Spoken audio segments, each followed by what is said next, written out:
Japan is eyeing an early transfer of warships and aircraft to the Philippines after the country's biggest overhaul of defense export rules in decades.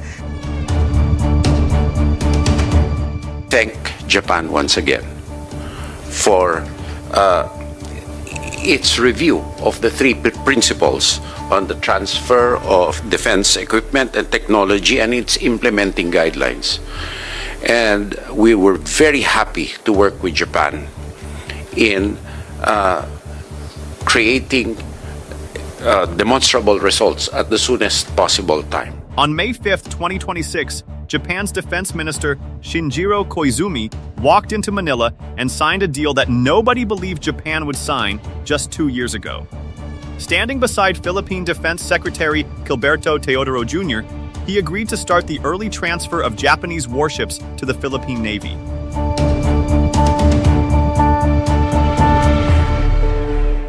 The target ships are 6 Abukuma-class destroyer escorts. They are stealth-shaped, missile-armed, and built for hunting submarines. And according to Teodoro, Japan is not selling them. Japan is donating them. For their warm hospitality during my visit. I would also like to express my sincere gratitude for the opportunity to pay a courtesy call on President Marcos. During the Japan-Philippines Defense Ministers meeting we have just held, Secretary Teodoro and I had a very productive but substantive discussion on defense cooperation between our two countries. This is not a small story. This is the moment Japan's 80-year arms export ban finally cracked open in Asia.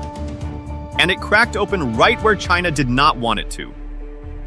Let us walk through what happened, why it matters, and what comes next.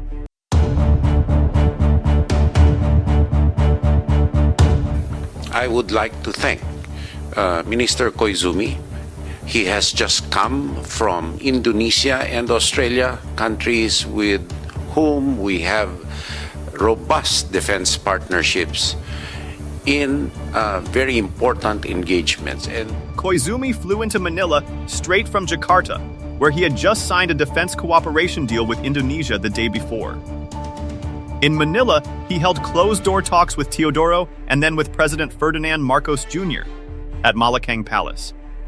Out of those talks came one signed agreement and one big promise. The agreement sets up a joint working group between the two defense ministries. The working group will handle the policy, the operations, the maintenance, the training, and the information sharing needed to move the ships from one fleet to the other. Also, Secretary Teodoro and I welcomed the significant progress that has been made in Japan-Philippines defense cooperation, both in institutional frameworks and operations. The promise was speed. Koizumi told reporters the goal is to discuss the number of ships and the timing of the transfer and reach a conclusion at an early time. Teodoro added that both sides had already agreed in principle. Working groups, he said, are now finalizing the details.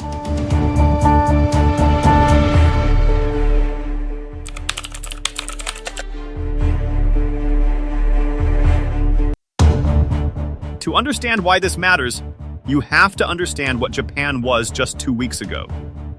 Since the end of World War II, Japan has lived under a strict pacifist constitution. For decades, exporting lethal weapons abroad was simply not allowed. Then, on April 21st, 2026, the cabinet of Prime Minister Sanae Takaichi approved a major change. Japan now sorts defense gear into 2 boxes: weapons, which means lethal systems like warships, tanks, and missiles, and non-weapons, which means radars, sensors, and protective gear.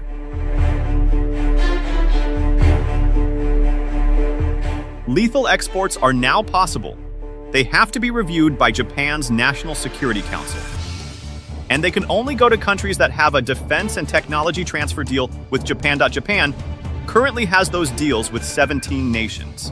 The Philippines is one of them. This is the legal door that just swung open. The Abukuma transfer is the first major naval platform to walk through it. According to the Japan Times, This would be Japan's first export of an entire major warship class in decades.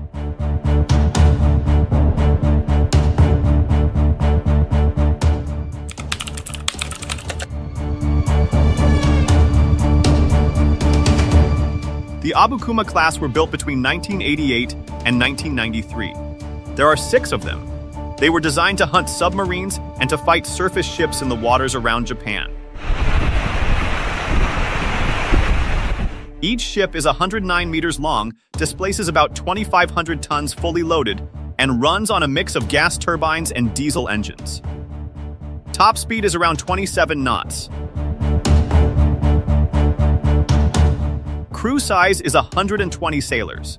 Their loadout in Japanese service includes a 76 mm Otobreda main gun, a phalanx close-in weapon system for last-ditch missile defense, 8 Harpoon anti-ship missiles, an ASROC anti-submarine rocket launcher, and triple torpedo tubes on each side.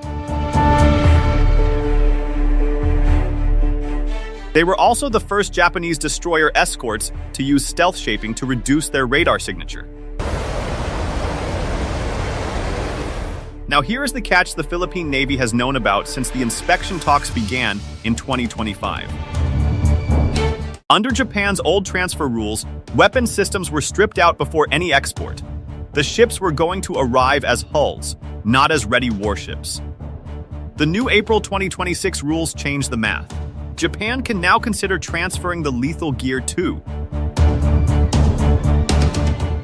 And its implementation guidelines will further strengthen Japan's contribution to peace and stability in the region and the world. According to the Associated Press, the eased rules allow Japan to look at sending up to all 6 Abukumas, and the ships could be used for patrols and detecting aerial, sea surface, and undersea threats. The first Abukuma is set to retire from Japanese service in 2027. The timing is not an accident.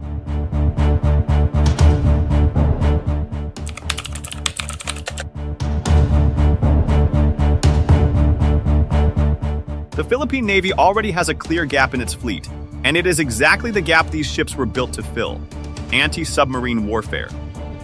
Right now, the Philippines has only a handful of ships that can hunt submarines.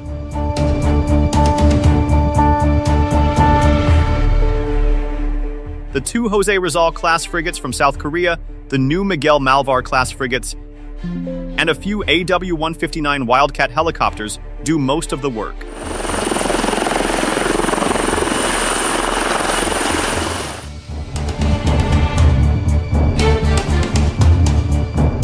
That is not much for a country with one of the longest coastlines on Earth and an exclusive economic zone the size of a small continent. China's submarine fleet, by contrast, keeps growing. Well, the Philippine Navy, through its intelligence, surveillance, and reconnaissance capabilities, monitored 2 PLA Navy ships. Captain John Percy Alcos of the Philippine Navy Public Affairs Office has said the Abukumas line up well with the Navy's operational requirements. He noted they are similar in size, speed, and length to the Jose Rizal-class frigates already in service. That means familiar logistics, familiar training pipelines, and faster integration into the comprehensive archipelagic defense concept, also known as CADC, which is the strategy guiding all of the Philippines' modernization moves. There is also a smaller but useful piece of the deal: the TC-90 patrol aircraft. Japan donated 5 TC-90s to the Philippines between 2017 and 2018 for maritime surveillance. More are now on the table.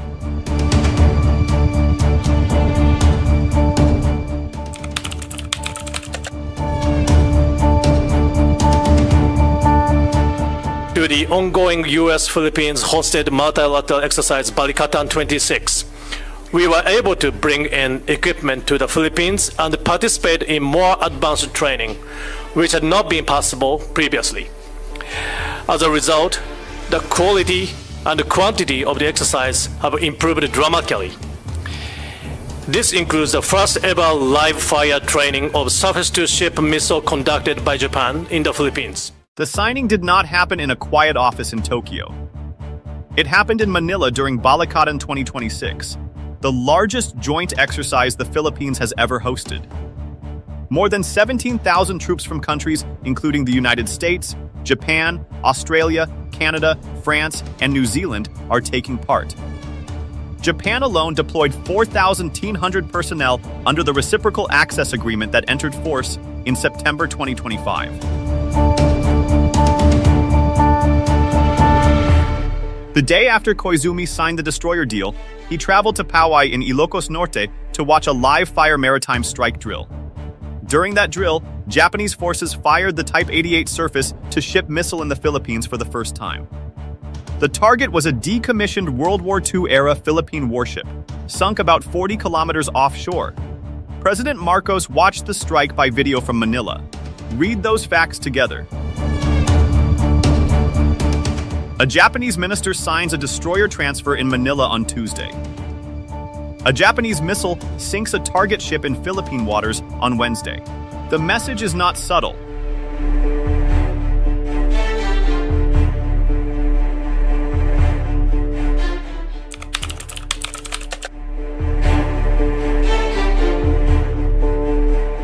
China is not staying quiet.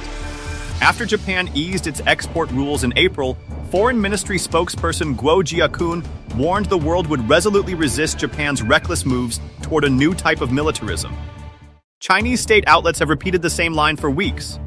The People's Daily has called Japan's path a clear trajectory toward remilitarization, pointing to 14 straight years of rising Japanese defense spending and a defense budget that has roughly doubled since 2022.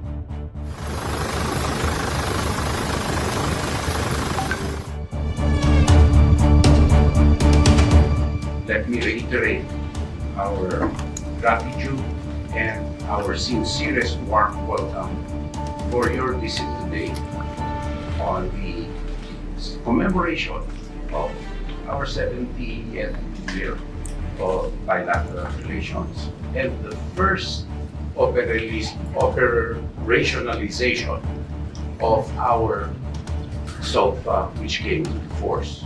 During the May 5 press conference in Manila, Koizumi and Teodoro pushed back in their own way. They issued a joint statement raising serious concern about China's intensifying coercive activities in both the East China Sea and the South China Sea. They said both countries reject any attempt to change the status quo by force.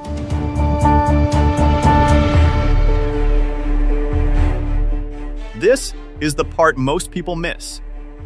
The Abukuma deal is not just about hardware. It is about a network. Japan is signing defense agreements with Indonesia, deepening them with the Philippines, deploying troops to Balikatan, and lining up future deals with Vietnam, Malaysia, and India. Beijing is watching a regional security web tighten around the South China Sea, and every new strand makes the next one easier to add.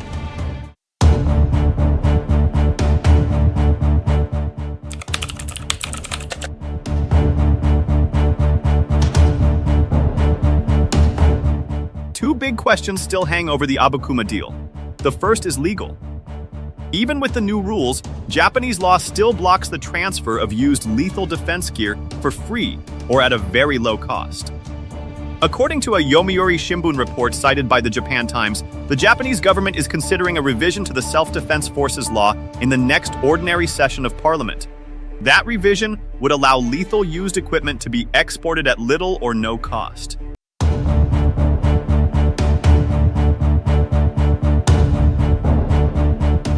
Without that change, the donation Teodoro mentioned will need a workaround. The second question is sustainment.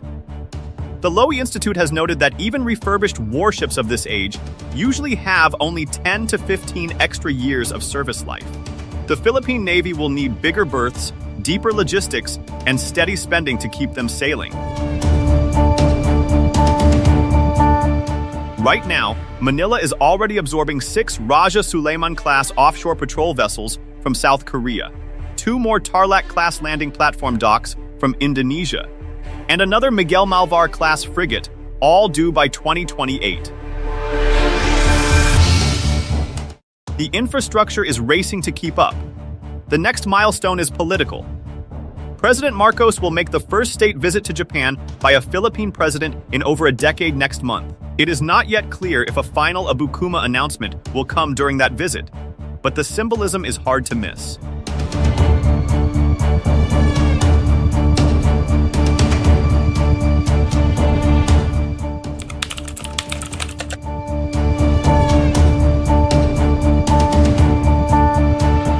Step back and look at what really happened on May 5th, 2026.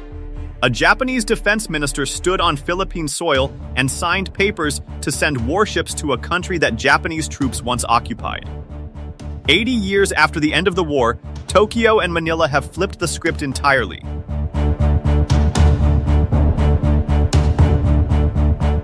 They are not enemies. They are partners building a maritime defense line in the same waters that defined World War II in the Pacific. That line is being built because both countries see the same thing on the other side of it. China's Coast Guard, Maritime Militia, and Navy are operating more aggressively in the South China Sea, the East China Sea, and around Taiwan than at any point in modern memory. Japan and the Philippines have decided that responding alone is no longer enough. So here is the real question. Will the Abukuma transfer be a one-time deal? Or is it the first warship in a long line of Japanese platforms heading to Southeast Asia? Sources from Bloomberg to The Diplomat suggest it is the start, not the end. Missile defense systems and even submarines may be next. What do you think? Will this Japan-Philippines partnership actually change China's behavior in the West Philippine Sea? Or will Beijing simply push harder? Share your view in the comments. If this breakdown helped you understand what is happening in the Indo-Pacific, please like the video, subscribe to Indo-Pacific Report, and turn on the bell so you do not miss the next analysis. We will keep tracking every move.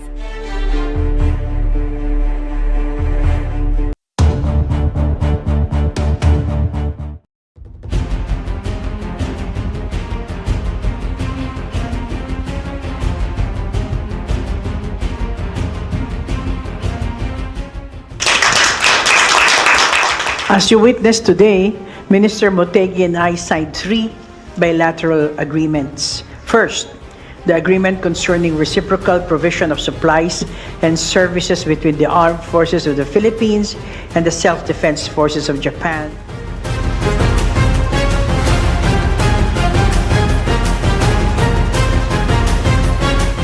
On May 6, 2026, 2 missiles streaked across the sky over the South China Sea. They were not fired from a Japanese island. They were not fired in self-defense. They were fired from the sand dunes of northern Luzon, Philippine soil. The target was an old warship called the BRP Quezon, sitting 75 kilometers offshore. Within 6 minutes, it sank. That ship had a strange history. It was built in the United States during World War II as the USS Vigilance, a minesweeper that once fought against Japan in the Pacific. 80 years later, it was destroyed by Japanese missiles, fired from the soil of one of Japan's former wartime victims. This was no accident of history. It was a message.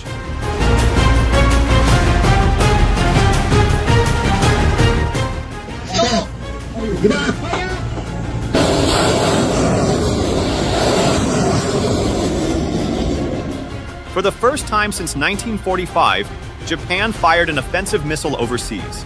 And it did it in the Philippines, in front of cameras, in front of Japanese Defense Minister Shinjiro Koizumi, and in front of Philippine Defense Secretary Gilberto Teodoro Jr. President Ferdinand Marcos Jr. Watch the strike live from his headquarters in Manila.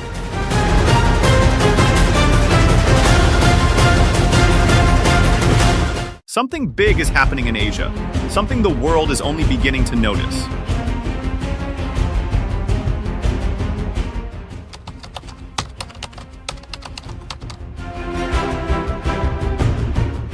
We do not canalize the area, but insofar as we have convergence with our like-minded partners, this is our share and helping us to put in, to punch with our own weight in defending ourselves and to contributing to regional peace and stability. At first glance, this looked like a normal military exercise.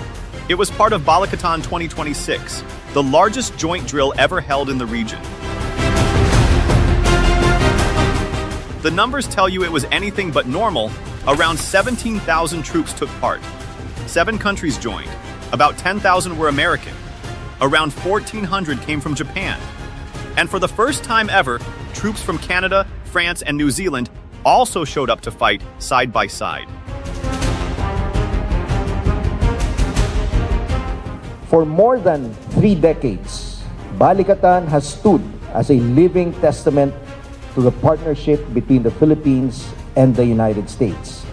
One that has grown stronger, more responsive, and more relevant with time. But the real headline was not the size. It was the symbolism. Before the drills began, Philippine Armed Forces Chief General Romeo Brawner Jr. said it plainly. 81 years later, this is the first time we will have Japanese combat troops again on Philippine soil.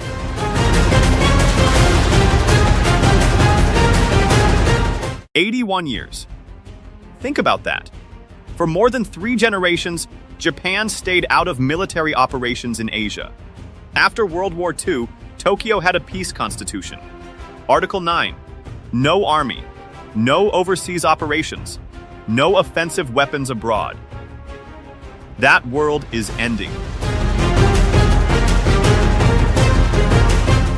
And the Philippines is where the new world begins.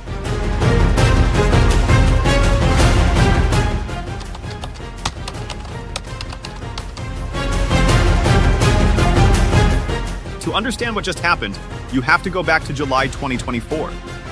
That month, Japan and the Philippines signed something called the Reciprocal Access Agreement. The name sounds boring. It isn't. The Reciprocal Access Agreement is the legal key that unlocks everything.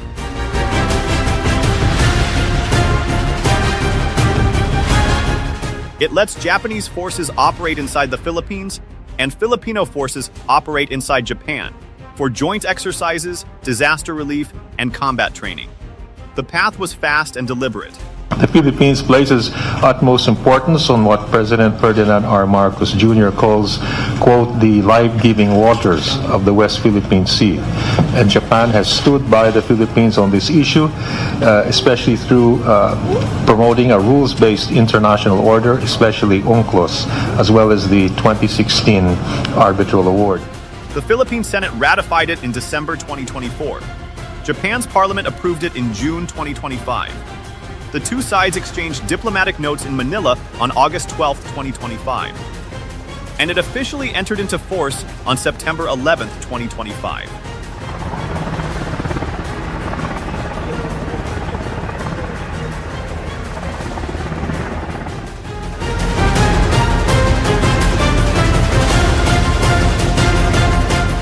This is the first such agreement Japan has ever signed with an Asian country.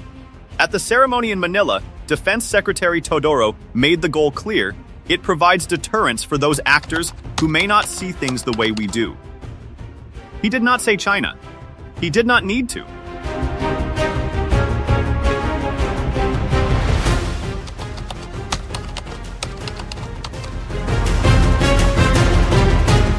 Tokyo could have built closer ties with Australia. It could have leaned on South Korea. It could have worked through Taiwan indirectly. Instead, Japan picked the Philippines as the center of its new defense network. Why? Because of geography. The Philippines sits at the meeting point of 3 of the most contested waters in the world: the South China Sea, the Taiwan Strait, and the Luzon Strait. The Luzon Strait matters more than most people realize. It is the narrow gap of water between northern Philippines and Taiwan. Almost every Chinese warship moving from the South China Sea to the wider Pacific has to pass through it.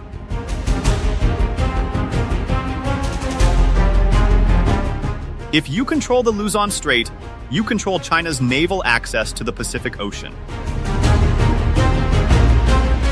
That is why Japan fired its Type 88 missiles where it did.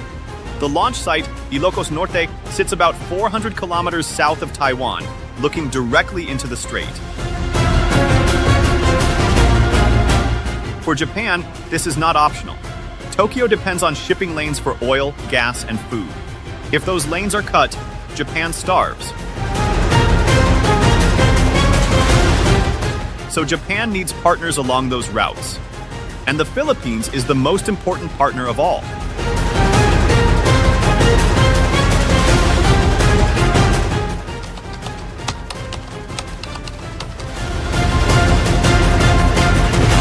This new framework for the transfer of defense equipment, Secretary Teodoro and I signed today statement on the further promotion of defense equipment and technology cooperation.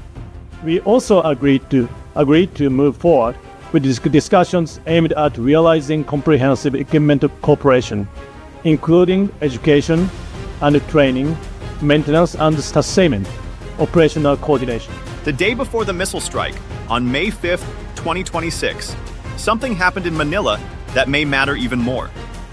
Koizumi and Teodoro met and announced something historic.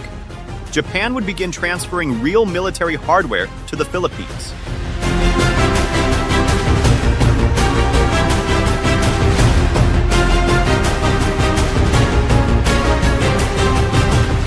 Not training tools, not Coast Guard boats. Warships. On the table, the Abukuma-class destroyer Escort 6 exist in Japan's fleet, all potentially up for transfer by 2027, TC-90 patrol aircraft, and air surveillance radar systems. Then, Teodoro stunned reporters by saying the transfer is a giveaway, as in free. This is huge. For decades, Japanese law banned the export of lethal military equipment. Then, on April 21st, 2026, Tokyo rewrote those rules. Now Japan can ship warships to its partners. If the destroyer deal goes through, it may become Japan's first ever export of lethal military hardware under the new policy. And the Philippines is the first customer. This is part of a bigger pattern. Japan has already supplied 13 patrol vessels to the Philippine Coast Guard through soft loans, plus radar systems and earlier TC-90 aircraft.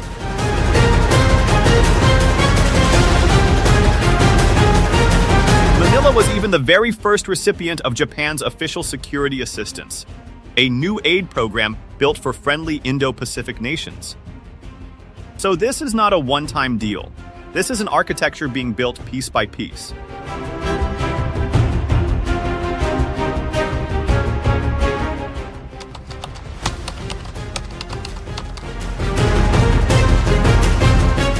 Most people focus on the missiles and the warships.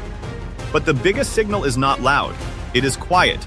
It is the soldiers in suits, what diplomats call military attaches.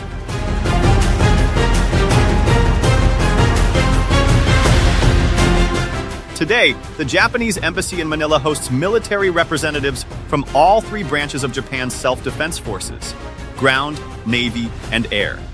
That may sound like paperwork. It is not. Military attaches are the daily glue of military relationships. They share intelligence, they plan drills, they build trust between forces. When all three services sit permanently in the same embassy, it usually means one thing.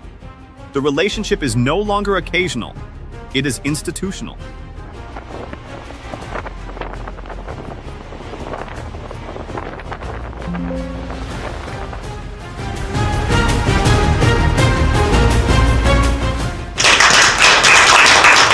As you witnessed today, Minister Motegi and I signed 3 bilateral agreements. First, the agreement concerning reciprocal provision of supplies and services between the armed forces of the Philippines and the self-defense forces of Japan. Then came another layer. In January 2026, Japan and the Philippines signed an ACSA, an acquisition and cross-servicing agreement. This lets them share fuel, food, and ammunition during training and joint operations. Tokyo also pledged about $6 million in security funding to build storage facilities and boathouses for Japanese donated patrol craft. So now stack the pieces together. Legal access reciprocal access agreement. Equipment transfers Abukuma destroyers, TC-90 aircraft radars. Logistics Sharing ACSA, permanent military attaches, live fire exercises on Philippine soil. That is not a friendship. That is an architecture.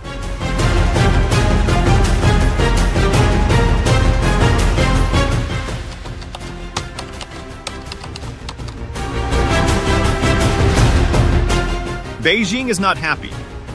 After Japan fired its Type 88 missiles, Chinese Foreign Ministry spokesman Lin Jian accused Tokyo of pushing accelerated remilitarization and reached back to wartime history with the phrase neo-militarism.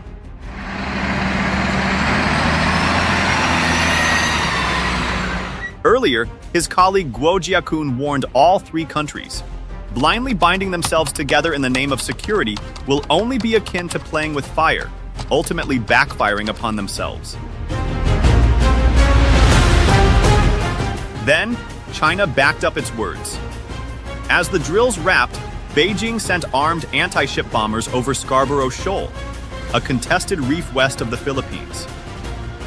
The message was clear. China sees the same architecture forming that Tokyo and Manila do. And it doesn't see balance. It sees encirclement. There is another layer here. Because of World War II, any sign of Japanese military activity abroad carries deep emotional weight in Asia. China can frame Japan's return not as defense, but as remilitarization. That is exactly the word Lin Jian used. It is a powerful narrative, and Beijing knows how to use it.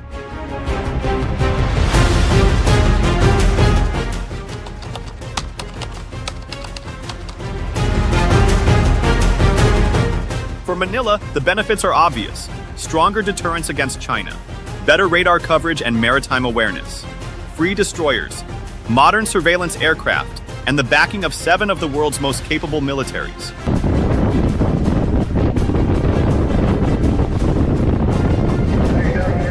But there is a trade-off. The deeper the Philippines locks into this network, the more it becomes a frontline state.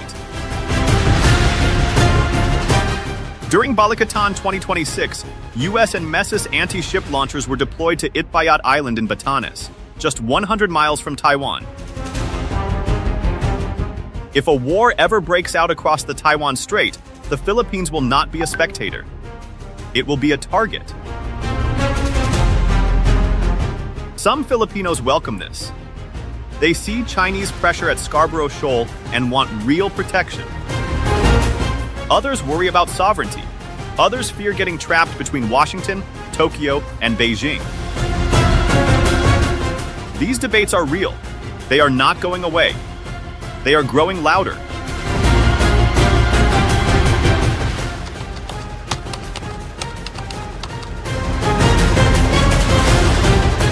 Let's be honest. This is not NATO in the formal sense. There is no Article 5, no collective defense treaty, no alliance headquarters, no flag. But the comparison is not useless. Because what matters is the direction.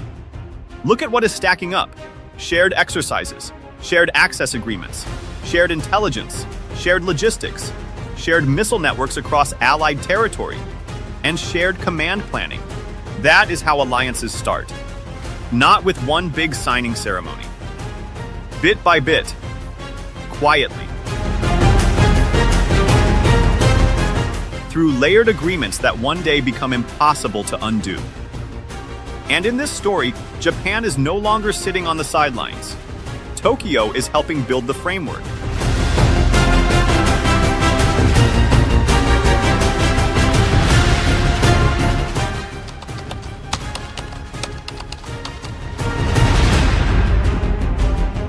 So when Japanese missiles light up the sky over the South China Sea, when Japan starts giving away destroyers to the Philippines, when Japanese military officers become permanent fixtures inside the Manila embassy, and when all of this lines up with American missiles, French frigates, Canadian warships, and Australian troops operating in the same waters, you are no longer watching ordinary defense cooperation. You are watching the early shape of an Indo-Pacific security bloc. Maybe not an Asian NATO by name, at least not yet, but the foundations are being poured, slab by slab, agreement by agreement, missile by missile. If this trend continues, the Philippines may become one of the most strategically important military hubs in Asia. Not because of one treaty, not because of one exercise, but because so many layers of military integration are quietly converging on its soil at the same time. And that may quietly reshape the balance of power across the Indo-Pacific for decades to come. If you found this analysis valuable, share your perspective in the comments. Your insights help deepen the conversation and sharpen our understanding of evolving regional dynamics. Thank you, and we will see you soon in our next geopolitical discussion.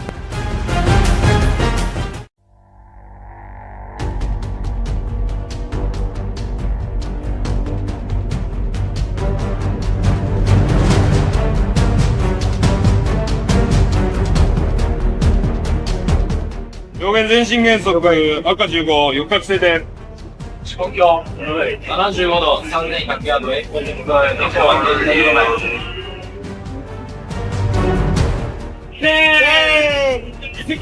前進フィックス入ったらしません。両舷前進サイド。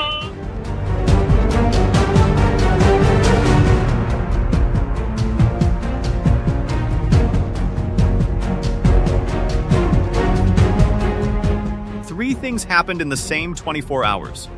Japan's ground self-defense force stepped onto Philippine soil as a combat participant for the first time since World War II.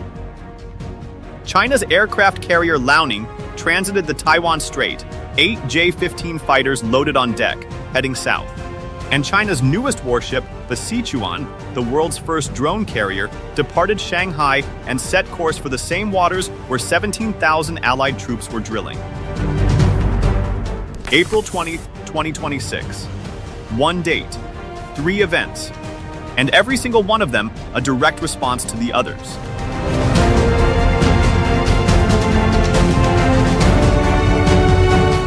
What makes this moment different from every Balikatan before it is not the scale, though the scale is historic.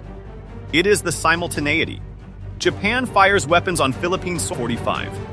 China deploys a drone carrier into the South China Sea for the first time in history. A Japanese destroyer spends 14 hours in the Taiwan Strait on the anniversary of China's most humiliating military defeat.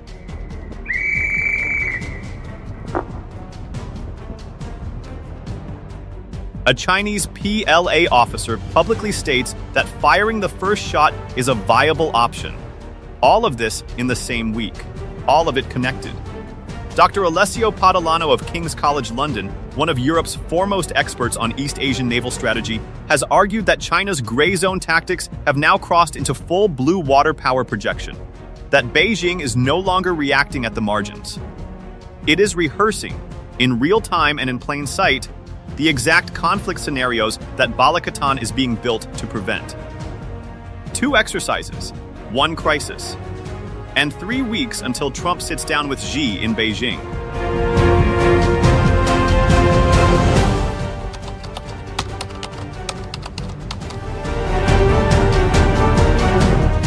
Japan did not just send a warship through the Taiwan Strait. It sent one on the most painful date in Chinese history. At 4:02 in the morning on April 17, 2026, the Japanese destroyer JS Ikazuchi entered the Taiwan Strait. It did not rush through. It spent 14 hours navigating the waterway, a passage that at normal speed should have taken far less. And the date it chose was not random. April 17 is the 131st anniversary of the Treaty of Shimonoseki, the 1895 agreement that ended the First Sino-Japanese War and forced a humiliated Qing dynasty to cede Taiwan to Japanese colonial rule, where it remained for 50 years.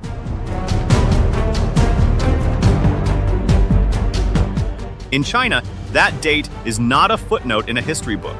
It is a national wound. And Tokyo sailed a warship through the most sensitive waterway on Earth slowly, visibly, for 14 hours. On the exact anniversary of the day, China lost Taiwan to Japan. The Ikazuchi was not heading anywhere secret.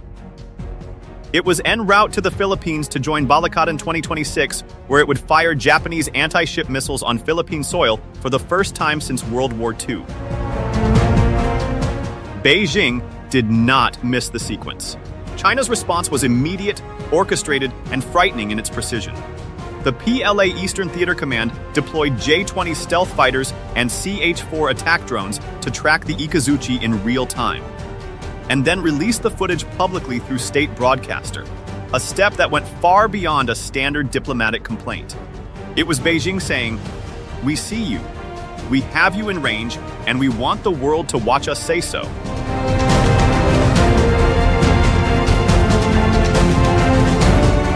China's Ministry of National Defense lodged a formal protest with Tokyo, called the passage a deliberate provocation, and within 2 days dispatched a naval task force led by the Type 052D guided missile destroyer Bao-2 through the Yokohama waterway near Japan's southwestern islands and into the Western Pacific. Then came the carriers. Then came the Sichuan. As Dr. Alessio Padalano of King's College London has argued, China increasingly uses compellence through historical grievance,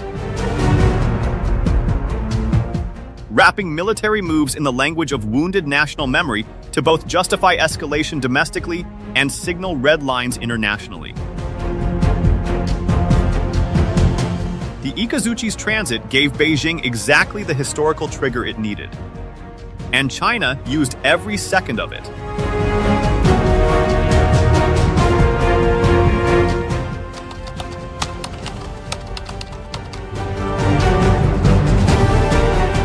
While 17,000 Allied troops were drilling on Philippine soil, China was moving ships. On April 20, the exact day Balikatan opened, Taiwan's military tracked the Chinese aircraft carrier Liaoning transiting the Taiwan Strait. Its deck loaded with 8 J-15 fighters and 3 helicopters heading south toward the South China Sea. Then, the very next day, came something even more significant. China's PLA Navy announced its Type 076 Sichuan, the world's most advanced amphibious assault ship, had departed Shanghai and was heading to the same waters where Balikatan was underway. Beijing called it routine training, not directed at any specific target.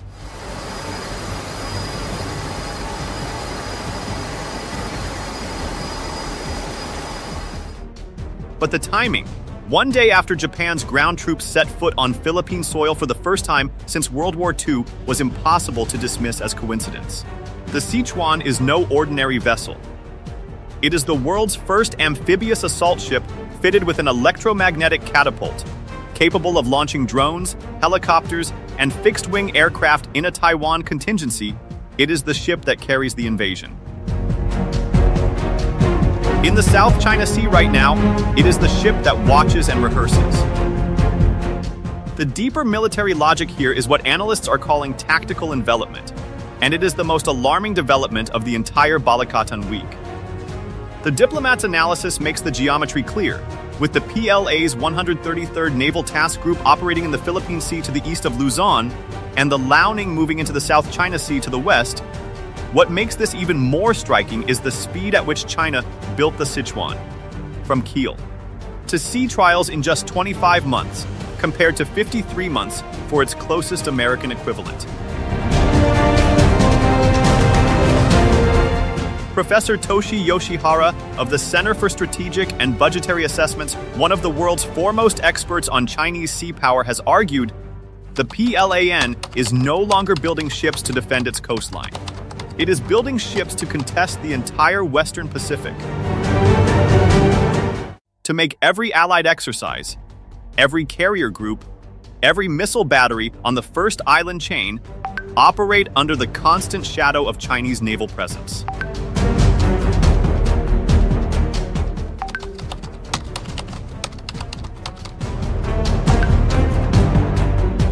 Japan has spent 70 years apologizing for World War II. Now it is deploying missiles 110 kilometers from Taiwan. This is not a sudden lurch. It is the end point of a slow, deliberate transformation. In November 2025, Takaichi stood in the Japanese parliament and said out loud what Tokyo had been carefully avoiding for decades, that a Chinese attack on Taiwan would constitute a survival-threatening situation for Japan, implying Tokyo could activate its self-defense forces in response. Beijing exploded. China immediately restricted exports to 40 Japanese firms it accused of contributing to Japan's remilitarization. Chinese drones approached Yonaguni Island, Japan's westernmost point, forcing Japan to scramble fighter jets. Tokyo did not apologize, did not retract, and did not slow down. Japan deployed medium-range surface-to-air missile units to Yonaguni Island, placing parts of mainland China within operational range, and accelerated its entire southwestern island defense buildup, fortifying positions from Kyushu all the way down the Ryukyu chain toward Taiwan. Then came Balikatan 2026, where Japan sent 1,400 combat troops to the Philippines, fired Type 88 anti-ship missiles on Philippine soil for the first time in history, and sailed its own destroyer through the Taiwan Strait on the anniversary of China's greatest modern humiliation. The real question is whether this is new militarism or new realism. Beijing calls it the former. Xinhua has declared Japan's moves a clear and present danger, accusing Tokyo of mirroring the logic of Japan's historical militarism, citing the Yonaguni missiles, the counterstrike capabilities in Kumamoto, and PM Takaichi's Taiwan remarks as a deliberate, coordinated push toward remilitarization, dressed up in the language of defense. But Western analysts see it differently. Geopolitical analyst Arnaud Bertrand has pointed out that this is the continuation of a process underway since at least Abe's 2014 reinterpretation of collective self-defense, from coastal surveillance on Yonaguni in 2016 to missiles on Ishigaki in 2023 to today. And that Takaichi has simply gone.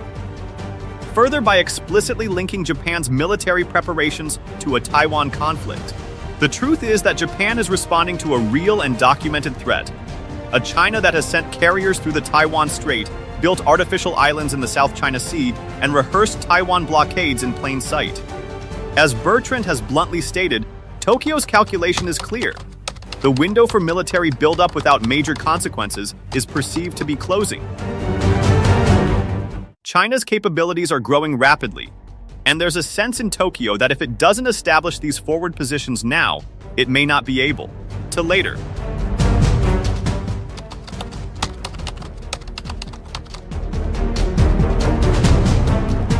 Everything happening in the South China Sea right now has a date attached to it, and that date is May 14.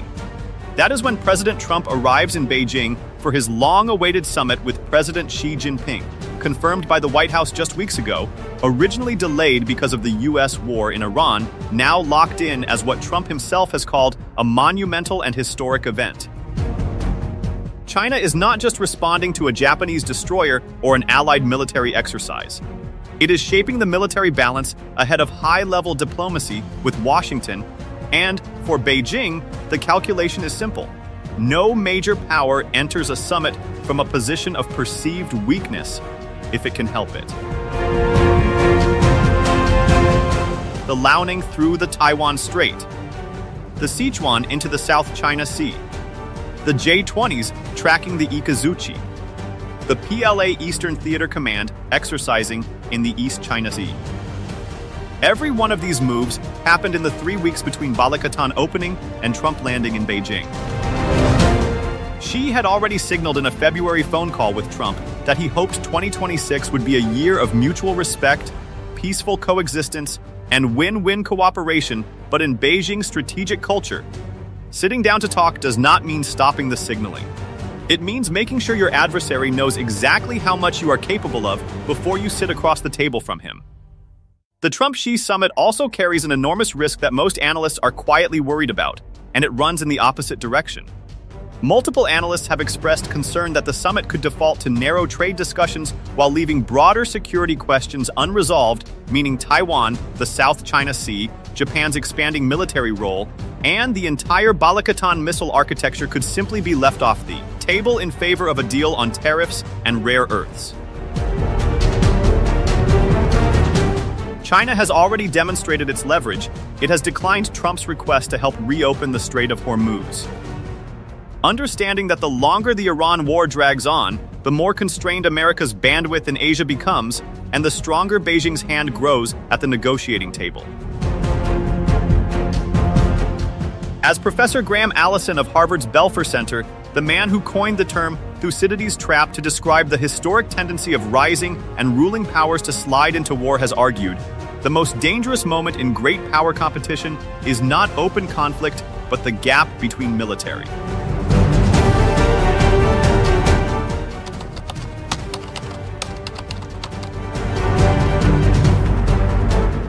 Signaling and diplomatic clarity. Draw a line on a map. Start at Japan's northern islands. Run it south through the Ryukyu chain, past Taiwan, down through the Philippines, and on toward Borneo. That line is the first island chain, the geographic wall that separates China from the open Pacific Ocean. For decades, it was a concept more than a reality. A line on a planner's map with very little military hardware to back it up. In 2026, it is becoming something different entirely. The U.S. military has deployed Typhoon missile systems to Japan's Yamaguchi Prefecture and to Zambales in the Philippines. It has installed Mises anti-ship systems on Okinawa, Miyako Island, Ishigaki Island, and Bataan Island in the Philippines. Japan is deploying Type 12 counterstrike missiles in Kyushu and air defense systems on Yonaguni, just 110 kilometers from Taiwan. The Philippines is stationing BrahMos missiles in western Luzon and Palawan. Piece by piece, node by node, the first island chain is being filled in with live missile batteries, mobile launchers, and combat-ready allied troops who have now rehearsed firing at real targets together. As one strategic analysis put it bluntly, the first island chain is no longer a defensive line, it is becoming a distributed launch platform. A mirror of China's own anti-access strategy, turned back against Beijing from every island and archipelago that runs along its maritime frontier.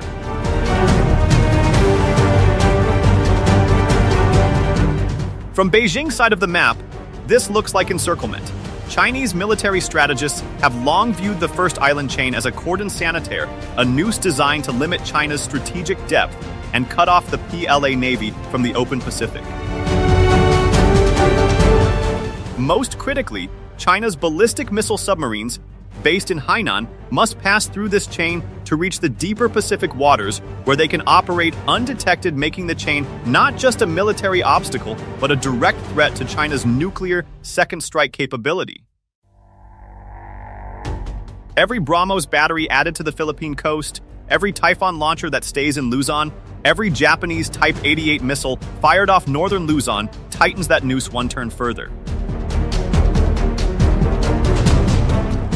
USNI News has reported that U.S. and Philippine planners are now surveying a new forward operating base just 120 miles south of Taiwan for joint defense operations. A development that, taken alongside everything else being built across the chain, suggests Washington is no longer thinking about the first island chain as a tripwire. It is thinking about it as a kill zone.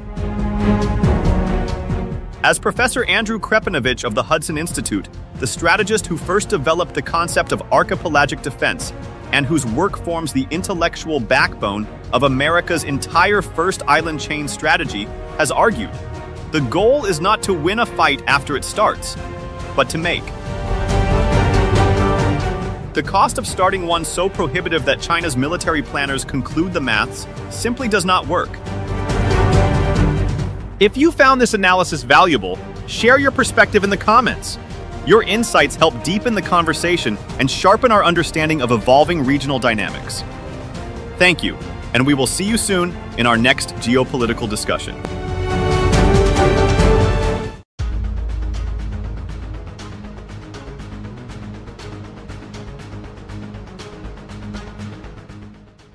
We received the confirmation from Admiral Paparo himself. He said that this will still be the biggest Balikatan exercise despite the war going on in Middle East.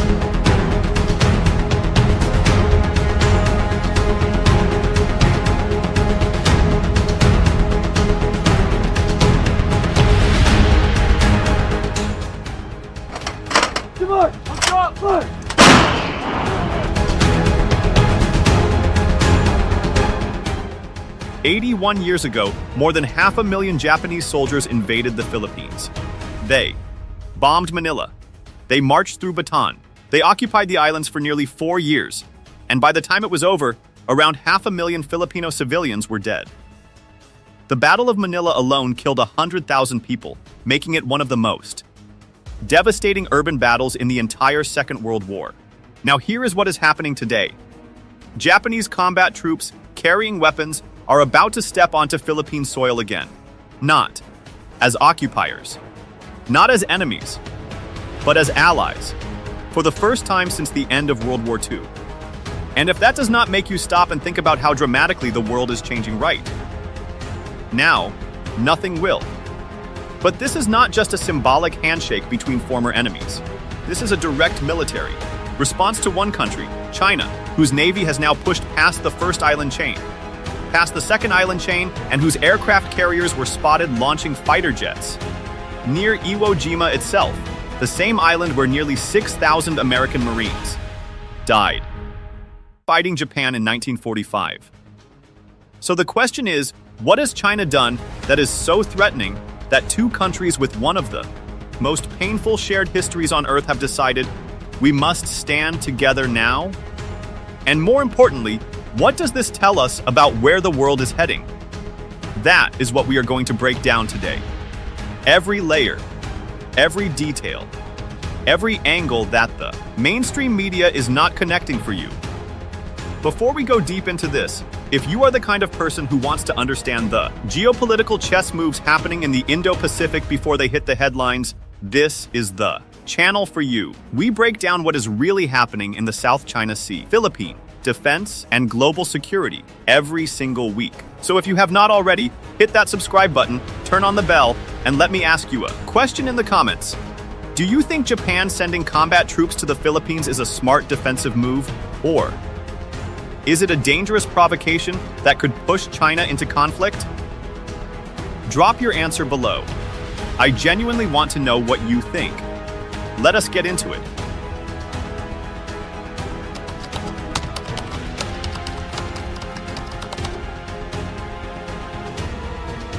Here is the picture as it stands today, in April 2026. In exactly 14 days, on April 20th, the largest joint military exercise in Indo-Pacific. History is about to begin. It is called Balikatan 2026. Balikatan. That is a Filipino word. It means shoulder to shoulder. And this year, it is not just the Philippines and the United States standing shoulder to shoulder. For the first time ever, Japan is sending several hundred self-defense forces troops, armed, combat-capable troops, to participate directly in defensive military operations on Philippine territory. Let me say that again so it sinks in.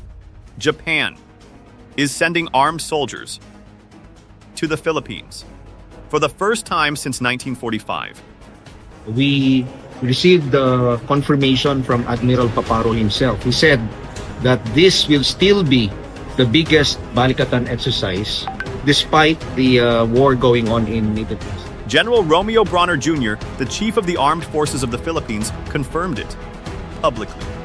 He said, and I am paraphrasing here, that Japan has moved from being observers in previous years to actively deploying combat troops. He estimated up to 1,000 Japanese soldiers could be on Philippine soil. And he added something remarkable.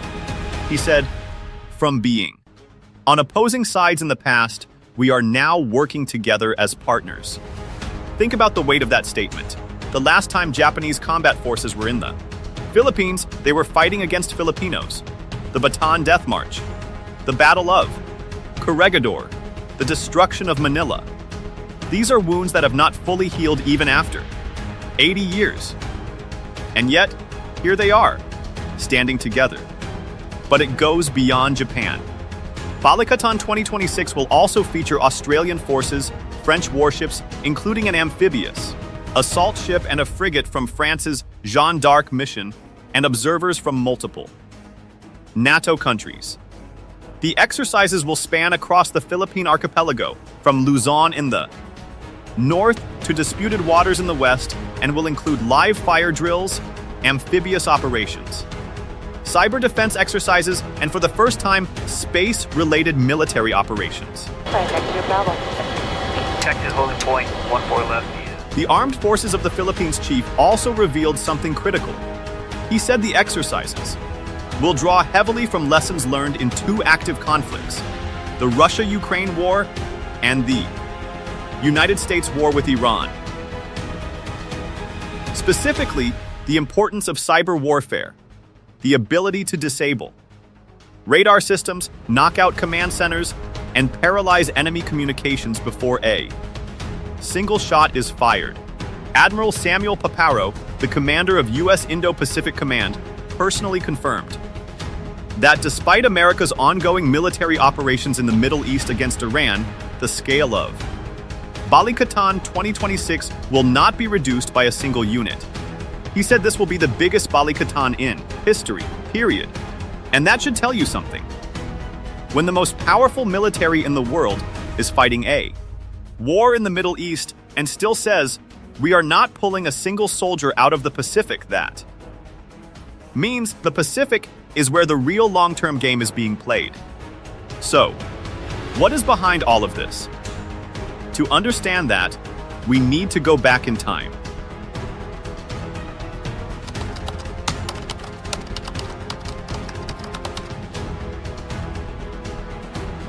On December 8, 1941, just 10 hours after the attack on Pearl Harbor, Japan launched its invasion of the Philippines.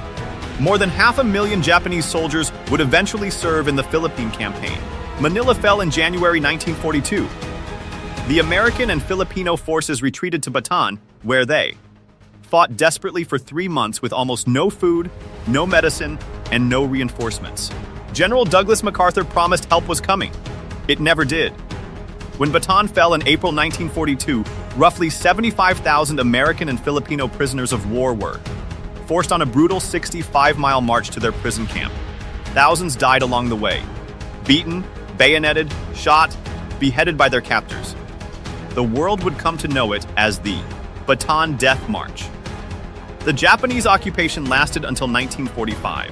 When the liberation of Manila finally came, the Japanese garrison fought to the death. They massacred civilians. The Battle of Manila reduced the city to rubble and killed an estimated 100,000 people. It was one of the deadliest urban battles of the entire war, mentioned alongside Stalingrad and Warsaw. By the end of the war, approximately 500,000 Filipino civilians had perished under Japanese occupation. So when we say Japan is now sending armed troops back to the Philippines, understand the historical gravity of that sentence. This is not a minor diplomatic development. This is two nations choosing to set aside one of the most painful chapters of the 20th century because they see a threat so serious that the wounds of the past must be put aside. And what makes this moment even more extraordinary is how it happened. The legal foundation was laid in July 2024 when Japan and the Philippines signed the Reciprocal Access Agreement, a defense pact that simplifies the process of deploying troops and equipment between the two countries. The Philippines became only the third country in the world to sign such an agreement with Japan, after Australia and the United Kingdom. That agreement entered into force on September 11, 2025. It was built on top of years of quiet cooperation. Japan has become one of the Philippines' most trusted partners, providing Coast Guard vessels, radar systems, and official security assistance.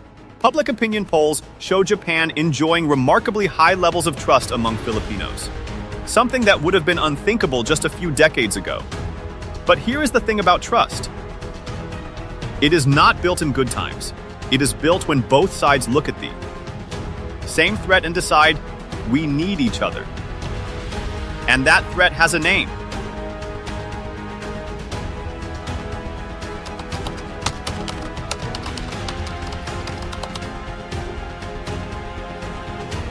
Japan is not just sending soldiers to Balikatan.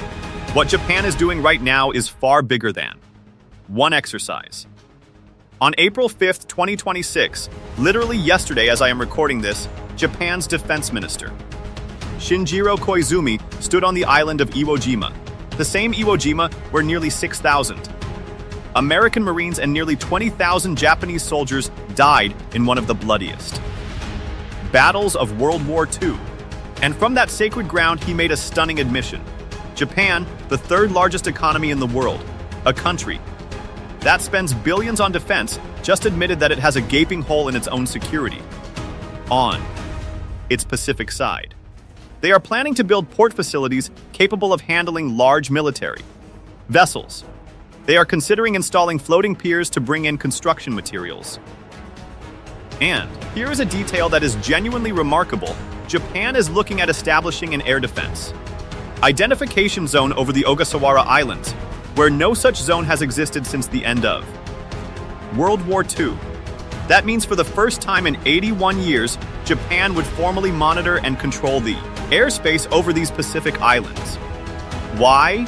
Because in June 2025, something happened that shook the Japanese defense establishment to its core. China's aircraft carrier Liaoning was spotted operating east of Iwo Jima, conducting F-fighter jet takeoffs and landings in the waters between Japan's remote islands. This was the first time any Chinese aircraft carrier had crossed the second island chain. And it did not come alone. China deployed both the Liaoning and the Shandong simultaneously in the Western Pacific. Another first.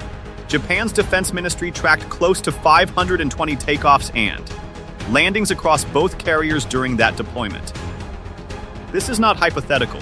This is happening right now. But Japan is not doing this alone.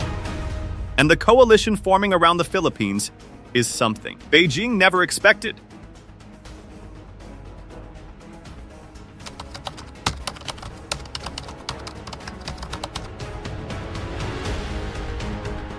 Let me walk you through who is showing up in the Philippines right now. Because this is not just a US-Japan story. This is a global response. The United States remains the backbone. Washington has approved more than 500 joint military activities with the Philippines for 2026 alone. That is more than one per day. It is the most in the history of the alliance. And the US is not just sending troops, it is deploying some of its most advanced weapon systems. The Typhoon Mid-Range Capability Missile System, a ground-based launcher capable of firing Tomahawk cruise missiles with a range exceeding 1,600 kilometers, has been stationed in northern Luzon since 2024. From that position, those missiles can reach deep into southern China, covering major People's Liberation Army facilities and key maritime corridors across the entire South China Sea. The U.S. also deployed the Navy Marine Expeditionary Ship Interdiction System, an anti-ship missile system to Batan Island in Batanes, the northernmost Philippine province, directly facing the Bashi Channel. That channel is the critical waterway separating the Philippines from Taiwan, and it does not stop at missiles. A US-led group of 16 nations called the Partnership for Indo-Pacific Industrial Resilience has agreed to explore building an ammunition assembly and production facility right in the Philippines. When asked about this, China's foreign ministry spokesperson issued a warning. He said, and I paraphrase, that if the Philippines is willing to become a powder keg and ammunition depot, it will only backfire on itself. That is how seriously Beijing is taking this. Now France. The French Navy is deploying its largest Balikatan contingent to date through the Jeanne d'Arc training mission, including the amphibious assault ship Dixmude and the frigate Aconite. Last year, France deployed the Charles de Gaulle Carrier Strike Group for a joint patrol with the Philippines in the South China Sea, the first of its kind between Paris and Manila. France has also committed to providing 40 patrol vessels to the Philippine Coast Guard and is building a shipyard in the Philippines to construct half of them locally. Australia is expanding its role. Canada signed a defense cooperation agreement with the Philippines. The United Kingdom has a reciprocal access agreement with Japan. South Korea is watching closely. And here is what makes this coalition different from anything we have seen before. This is not just America and its allies doing exercises for show. This is an integrated military architecture, being built in real time with forward-deployed missiles, ammunition production facilities, reciprocal troop access agreements, and shared intelligence networks, all centered on one geographic reality: the South China Sea and the Taiwan Strait. The question that everyone is asking but few are answering honestly is, why now? What has China done that has triggered this unprecedented response?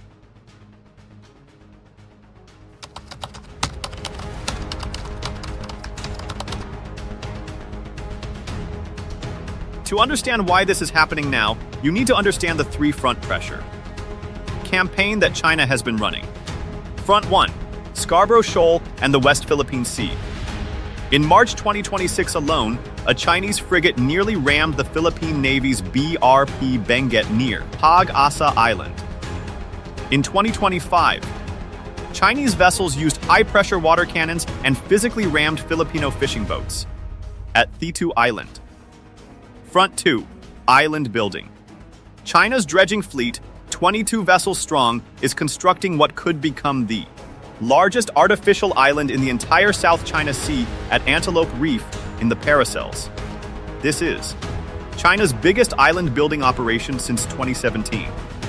The island is positioned for a potential military runway. Front 3, the Pacific Push. As I mentioned, China sailed 2 aircraft carriers past the second island chain for the first time in June 2025. This was not a one-off. It is part of a deliberate strategy to project power deeper into the Pacific, toward Guam, toward the sea lanes that connect Asia to North America, and toward the very islands where the United States and Japan fought each other 80 years ago. Now layer on top of this the global picture. The United States is currently fighting a war with Iran. Operation Epic Fury has seen Tomahawk strikes launched from Navy destroyers. Carrier strike groups have been redirected to the Middle East. Beijing is watching. And every time American attention shifts westward, toward Iran, toward the Middle East, China has historically used that window to advance its position in the Pacific. It happened during the wars in Iraq and Afghanistan, when China quietly built artificial islands in the South China Sea while the world was not watching. And there are real concerns it could happen again. This is precisely why the United States, Japan, the Philippines, Australia, France, and others are building this coalition now, not tomorrow, not after the Iran situation stabilizes. Now, because if there is one lesson that history teaches about the Indo-Pacific, it is this: the window of opportunity does not open twice. If you are still watching, you are exactly the audience this channel is built for. The kind of person who wants to see the full picture, not just the headlines. We put these deep dives together every week, covering the South China Sea, Philippine, defense, and the real geopolitical moves that are shaping our world. If you got value from this, hit subscribe, share this with someone who needs to see it, and leave a comment, because I read every single one. Now let me take you to where all of this is heading.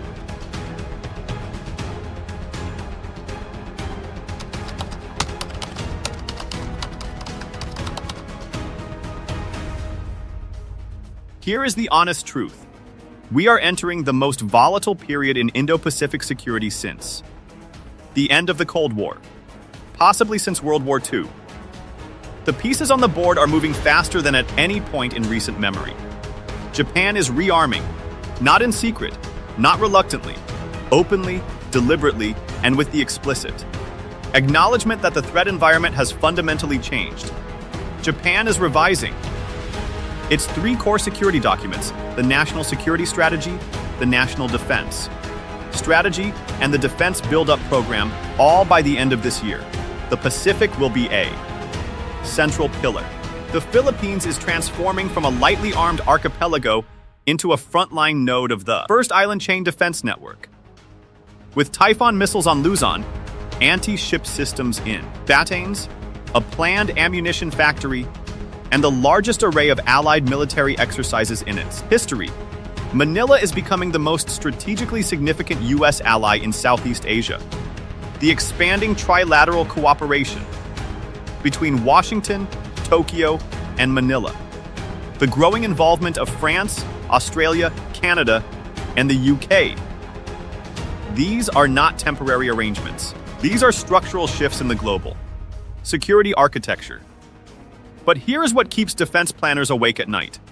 China's strategy is not irrational. From Beijing's perspective, every missile deployed to the Philippines, every Japanese soldier landing in Luzon, every French frigate sailing through the South China Sea, all of this confirms what Chinese leaders have long feared, that the United States is building a ring of containment around China, designed to strangle its rise. And when a great power feels cornered, history tells us that miscalculation becomes the greatest danger. Not deliberate war, miscalculation. A Chinese frigate locks fire control radar on a Philippine vessel. A Japanese fighter scrambles too close to a Chinese carrier. An accidental collision in contested waters. One wrong move, one moment of panic, one commander who decides to escalate rather than de-escalate. And you have a crisis that could draw in nuclear-armed powers. That is the stakes. That is why Balikatan 2026 matters. That is why Japan is sending combat troops to the Philippines. That is why the world should be paying attention to the Indo-Pacific right now, not just to what is happening in the Middle East.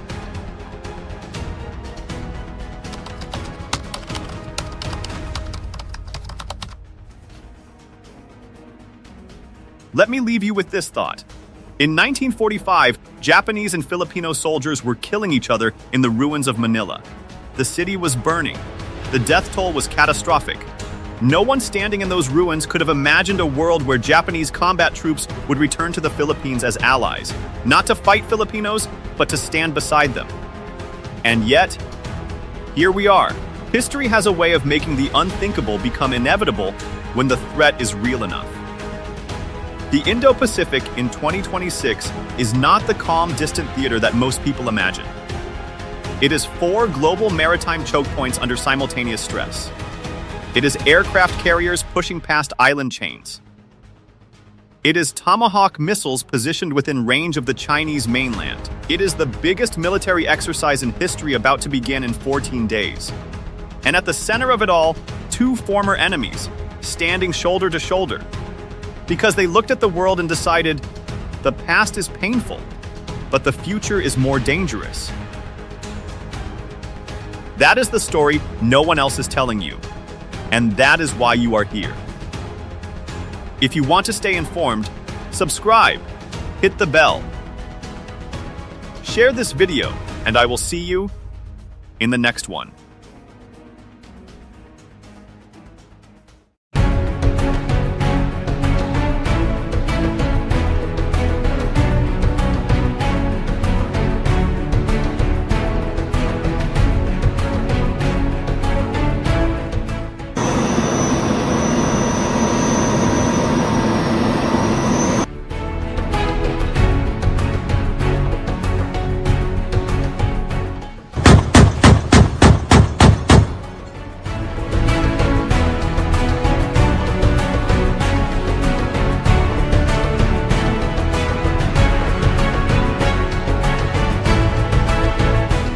The morning fog over Batanes hung thick, curling around the jagged cliffs like it was hiding something. Something big. I was standing there, watching the tiny fishing boats bob against waves that now shared space with gray silhouettes of warships, Philippine, US, and Japanese, sliding through the Bashi Channel.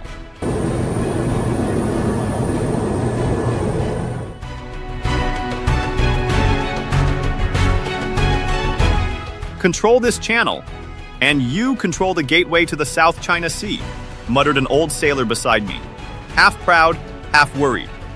He's seen the waters all his life, but never like this. A fighter jet screamed overhead, chasing a training target that seemed too small against the endless blue. Every move of these vessels, every loop of aircraft, felt like the rehearsal for a game nobody wants to play, but everyone knows could happen. It's hard to describe the mix of awe and dread. You realize this isn't just about maps or military doctrines. It's about control, survival, and the silent power struggles that ripple through every wave. I thought of the history layered beneath these waters, the naval maneuvers during past tensions, the quiet standoffs that never made headlines, and now, the drills that are as much a message as a practice. For the people here, life goes on. Nets are mended. Children run along the shore. But just beyond, in that 60-mile stretch to Taiwan, the world's biggest powers are playing a game that could decide the first moves of a much larger conflict.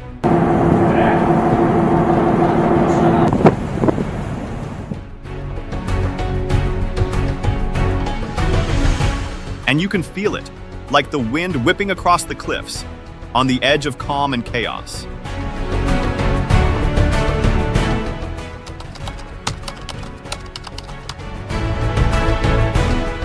The 2026 Multilateral Maritime Cooperative Activity, or MMCA as the military calls it, wrapped up quietly on Thursday, 26 February.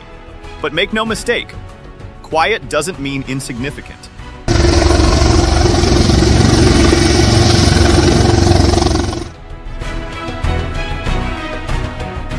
For 4 days, the northernmost waters of the Philippines transformed into a theater of precision, coordination, and high-stakes signaling.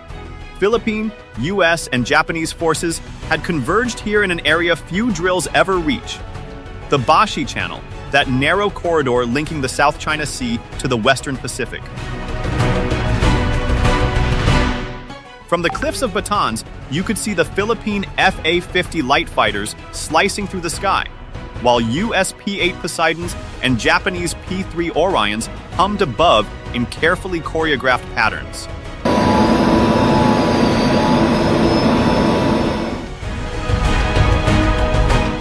Below, the BRP Antonio Luna, the USS Dewey, and the Philippine Coast Guard cutter BRP Gabriela Silang traced disciplined arcs across the waters, executing maneuvers that were part ballet, part message.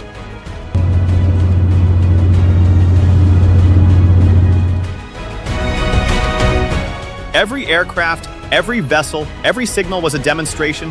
These forces can operate together seamlessly, across air, sea, and tactical domains, even in one of the region's most complex maritime theaters. What makes this exercise particularly remarkable is its location. Past MMCA drills tended to stick closer to the South China Sea. This year, the stage shifted north, to the Bashi Channel itself, a narrow stretch barely 60 miles wide, but one of the most strategically charged waterways in Asia. By taking the drills here, the three militaries weren't just testing interoperability, they were signaling a new geographic and strategic reach, showing that multilateral cooperation can extend beyond familiar waters, all the way to the front lines of potential tension over Taiwan.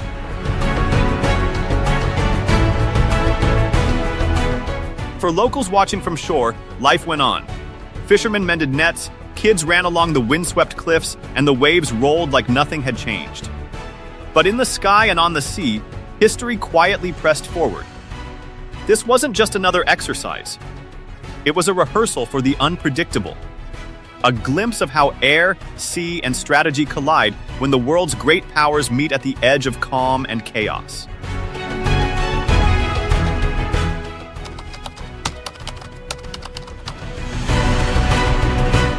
As the dust of the MMCA drills settled over the northern Philippines, the diplomatic ripples began to spread, and they were loud. Across the East China Sea in Beijing, China's Southern Theater Command didn't mince words. The drills, they said, were nothing less than an attempt to co-opt non-regional states and disrupt peace and stability.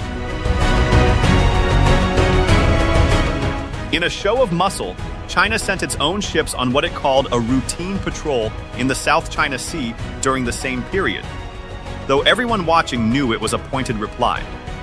To Beijing, foreign powers operating so close to Taiwan isn't training, it's encroachment. And any coordinated military movement involving the US, Japan, and the Philippines near the Bashi Channel, That's a provocation they take very seriously. Manila, meanwhile, struck a careful, tense balance. President Ferdinand Marcos Jr. warned publicly that the Philippines could be dragged kicking and screaming into a Taiwan conflict, a phrase that sounded almost casual, yet carried a weighty undertone of the real danger at hand. It was a reminder that while the drills showcased interoperability and readiness, the stakes weren't hypothetical. Every move in these northern waters had diplomatic consequences, and every signal was being read closely in capitals across the region.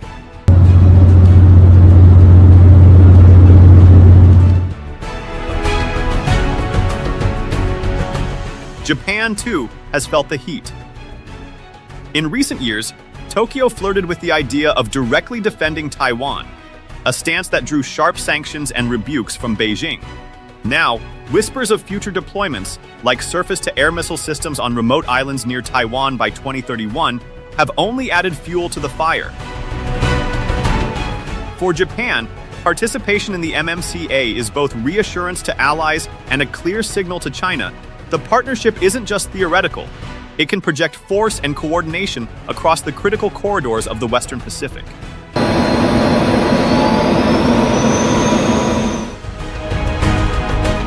In short, what unfolded north of Luzon wasn't just a military exercise, it was a live demonstration of strategy, signaling, and the delicate diplomacy that threads the razor's edge between deterrence and confrontation. And as always, the question lingers. How far will each player push before someone misreads the intent?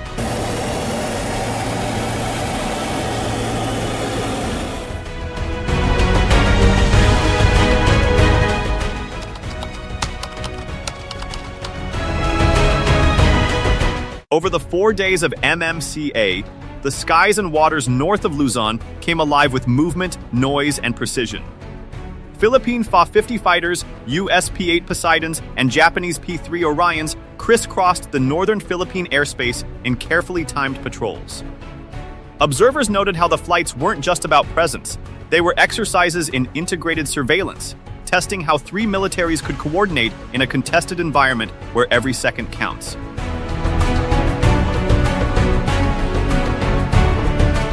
Below, the seas were just as busy.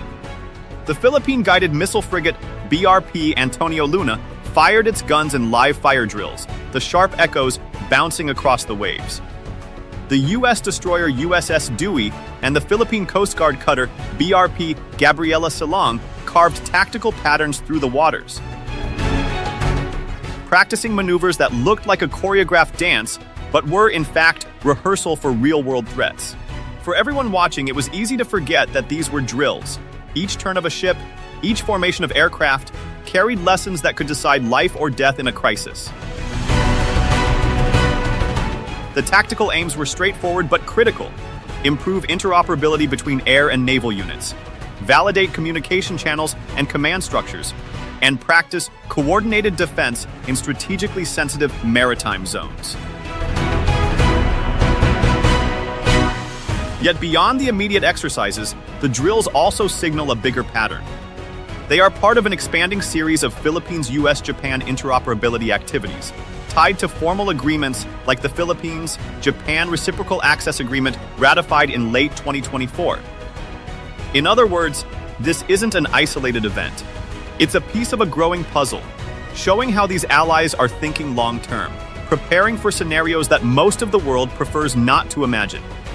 109. Compensation.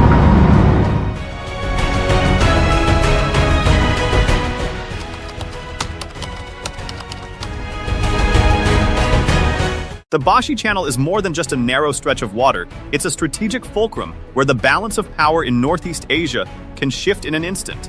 By sending ships and aircraft into these northern waters, the Philippines, US, and Japan are quietly rebalancing maritime power. The drills strengthen the ability of non-Chinese forces to respond at key choke points and sharpen their capacity to monitor, and if needed, counter hostile actions in a space that could become a flashpoint overnight. Every coordinated maneuver also sends a message to Beijing. These are not isolated exercises. They show a united front among like-minded maritime powers, reinforcing deterrence without tipping into outright confrontation. The choreography of aircraft over Batanes and the disciplined arcs of warships west of Luzon aren't just training, they're a signal. The channel isn't anyone's private lane anymore. And when it comes to Taiwan, the stakes are even higher. Control, or at least influence, over the Bashi Channel could prove decisive in any contingency.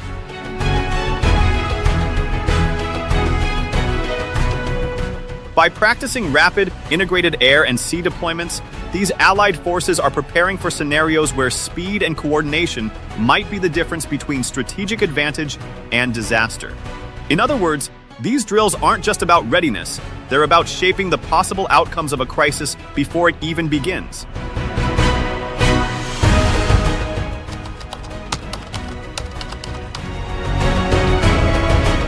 To really grasp the scale and significance of the 2026 MMCA, the numbers tell a story of their own. The Bashi Channel, a mere 100 kilometers, about 60 miles from the northern Philippines to Taiwan, became the stage for 4 intense days of drills, stretching from 23 to 26 February.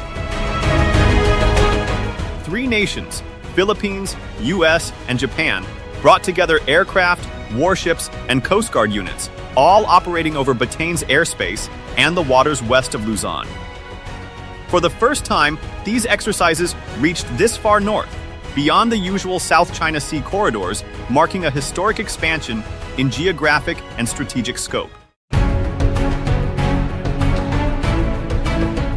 Every figure, every distance, every day of coordinated action underscores just how carefully these drills were planned, and how much weight they carry in shaping regional security.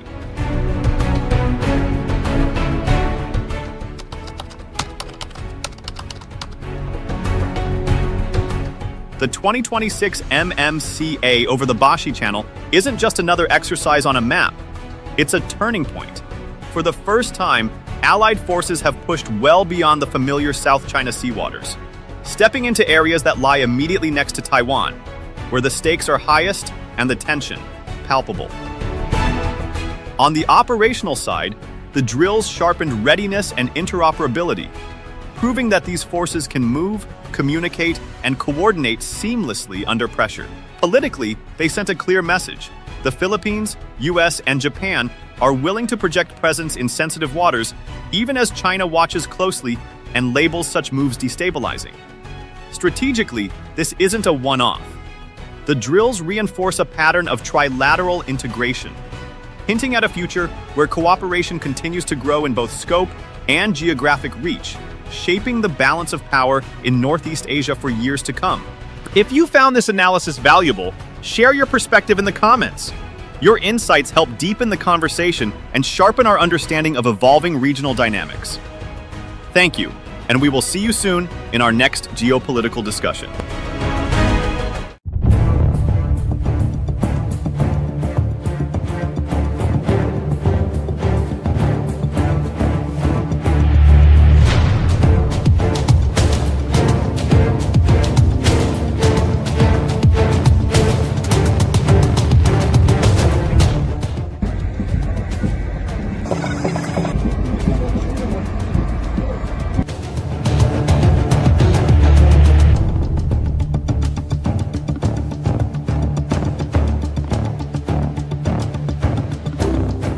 The latest news out of Asia's maritime frontlines raises a simple but powerful question.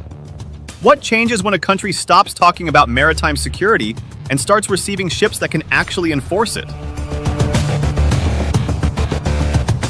Japan has just committed to providing 5 additional 97-meter Teresa Magbanua-class patrol vessels to the Philippine Coast Guard, turning a long-running partnership into a tangible shift at sea.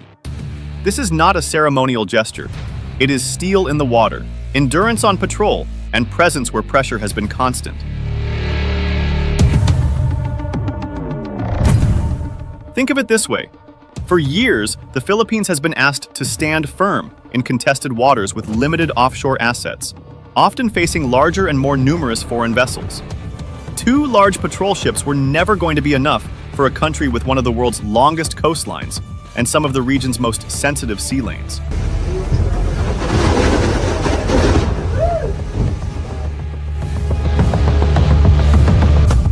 With this Phase 3 expansion of the Maritime Safety Capability Improvement Project, financed primarily through the Japan International Cooperation Agency, Manila's fleet of Teresa Magbanua-class vessels jumps from 2 to 7, with deliveries expected between 2027 and 2028. That changes patrol tempo, response time, and credibility overnight. What makes this moment stand out is the strategic context. Japanese Prime Minister Shigeru Ishiba, in talks with Philippine President Ferdinand Marcos Jr., framed the move as more than capacity building. It is about ensuring that maritime rules are enforced by states that actually sail the waters they claim responsibility for. Unlike short-term donations or symbolic port calls, these vessels are purpose-built for long endurance, law enforcement presence, and sustained operations in rough seas. This is quiet, methodical power projection, the kind Japan prefers and understands. Now compare this with how other countries in Southeast Asia are upgrading their maritime forces. Vietnam and Indonesia are expanding Coast Guard fleets, but often through mixed procurement and slower timelines. Smaller ASEAN states still rely heavily on aging platforms or limited offshore reach. Against that backdrop, the Philippines is suddenly leapfrogging into a different category of maritime enforcement, not through escalation, but through persistence.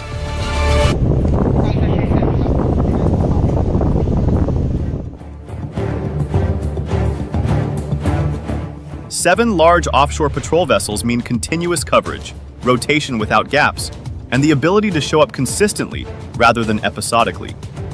At its core, this is why the news matters. Ships do not shout, they do not issue statements. They simply arrive, patrol, and stay. And in today's Indo-Pacific, staying power is a strategy. Japan's move signals that it understands this reality and that it is willing to help the Philippines meet pressure at sea with presence, professionalism, and permanence.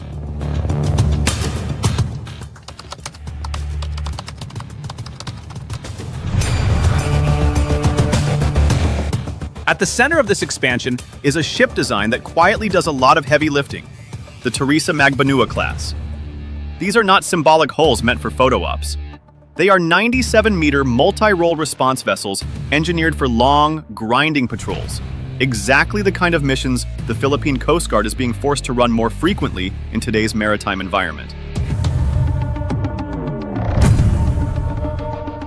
Based on Japan Coast Guard Kunigami-class designs, but tailored for Philippine conditions, these ships reflect a philosophy Japan has refined for decades. Endurance first, reliability always. The numbers explain why these vessels matter. At roughly 97 meters in length and 2,260 gross tons, they sit firmly in the large offshore patrol category. With a range exceeding 4,000 nautical miles and more than 15 days of endurance at sea, they are built to stay on station without constant port calls. A top speed of around 24 knots allows them to respond quickly when needed, but their real advantage is persistence, being present day after day, week after week, in waters where absence is often interpreted as weakness. Operationally, this class is designed for the full spectrum of Coast Guard missions. They support search and rescue, maritime law enforcement, logistics and resupply, and humanitarian assistance, often simultaneously. That versatility matters for a country like the Philippines, where a single patrol can involve disaster response one week and sovereignty enforcement the next. These ships are not about escalation. They are about control, continuity, and professional presence. Crucially, this is not an untested platform. The first two vessels, BRP Teresa Magbanua, MRRV 9701, and BRP Melchora Aquino, MRRV 9702, are already active with the Philippine Coast Guard.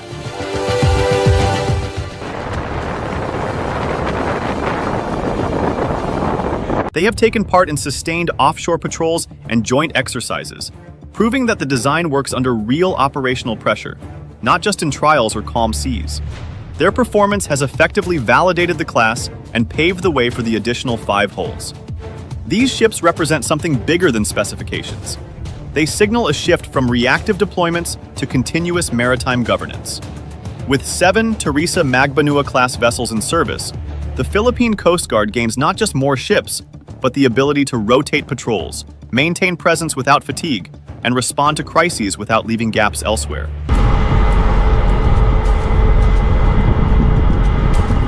In today's Indo-Pacific, that kind of quiet, durable capability is exactly what shapes outcomes at sea.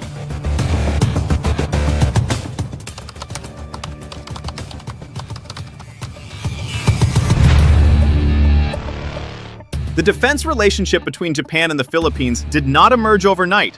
It has been built patiently, deal by deal, year by year, with a clear focus on maritime security.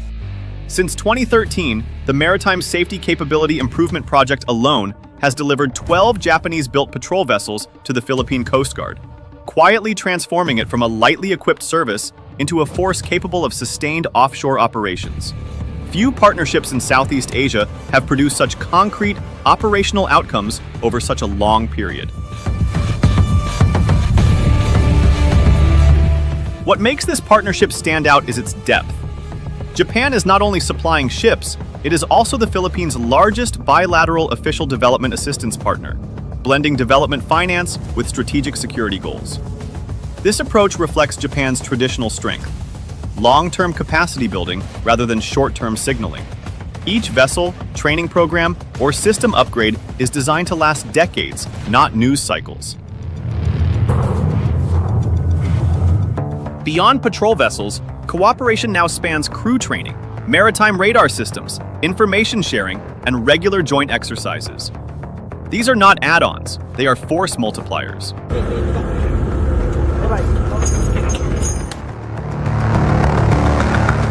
Training ensures platforms are used to their full potential. Radar systems extend maritime domain awareness, and exercises build habits of coordination that matter during real-world incidents. Together, they point to growing defense interconnectivity, where Japanese and Philippine maritime forces increasingly operate with shared standards and expectations. In practical terms, this means Japan is no longer just a donor. It is a strategic enabler of Philippine maritime security. And in a region where pressure is applied incrementally and persistently, that kind of steady institutional support may prove more decisive than any single headline-grabbing deployment.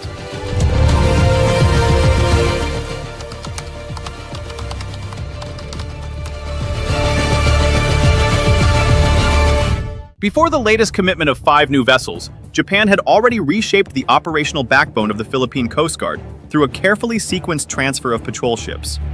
The first wave came with 10 44-meter Abukuma-class multi-role response vessels, which filled a long-standing gap in nearshore and mid-range patrol capability. These ships gave the PCG speed, flexibility, and the ability to respond quickly to maritime incidents that previously stretched its limited resources.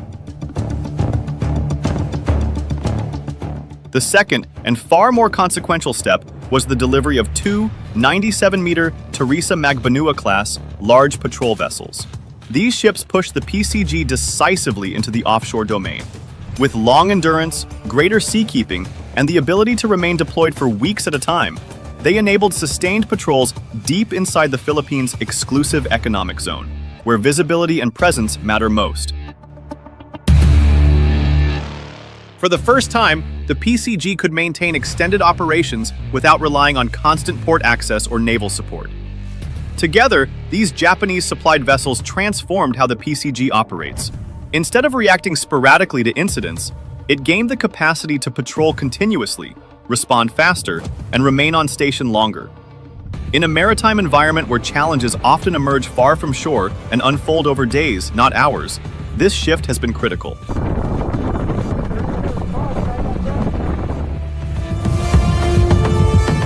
The success of these earlier ships is precisely why the expansion to 5 additional Teresa Magbanua-class vessels is being treated not as an experiment, but as the logical next phase in a proven capability pathway.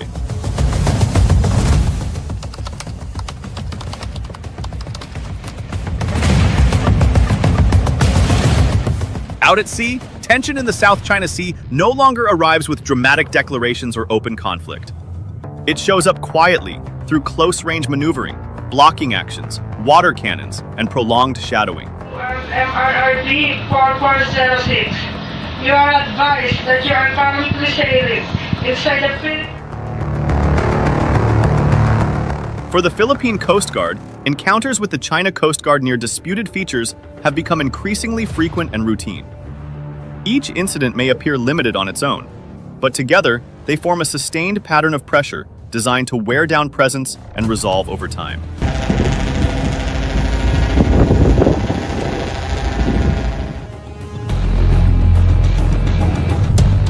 The imbalance at sea is stark.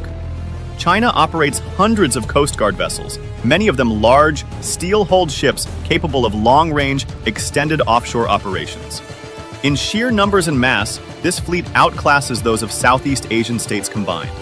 This numerical dominance allows Beijing to rotate ships constantly, maintain near-permanent coverage, and apply pressure without exhausting its own forces. A classic advantage in gray zone competition.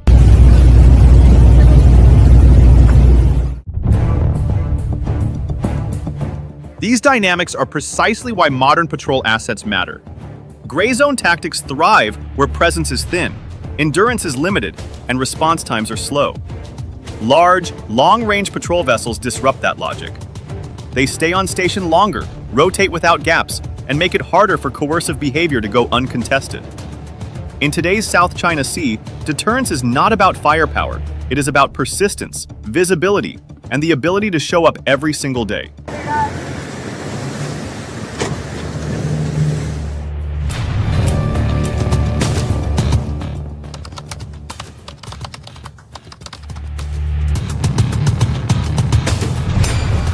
Japan's expanding role in Philippine maritime security reflects a deliberate strategic shift, not a temporary adjustment. Under its 2022 national security strategy, Tokyo moved beyond a traditionally restrained posture toward proactive security support, explicitly linking Japan's own safety to stability in surrounding regions.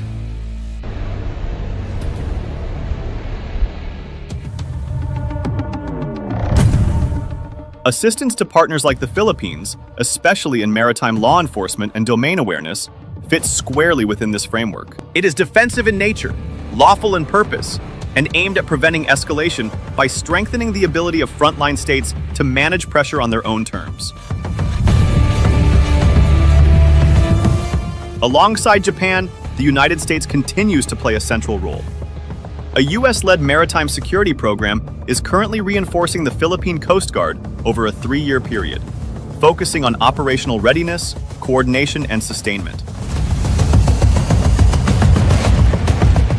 This effort complements Japan's hardware-focused contributions by improving how assets are deployed, maintained, and integrated during real-world operations. Equally important are regular joint Coast Guard exercises involving the Philippines, Japan, and the United States. These drills are not symbolic. They build interoperability at the working level, communications, procedures, and command coordination, so that cooperation during incidents is instinctive rather than improvised. Over time, this creates a shared operating culture across maritime agencies. These efforts form a triangular security architecture, quiet, persistent, and practical. Rather than relying on overt military signaling, it emphasizes law enforcement presence, capacity building, and collective resilience. The objective is straightforward: deter coercion, reduce gray zone advantages, and uphold a rules-based maritime order without pushing the region toward open confrontation.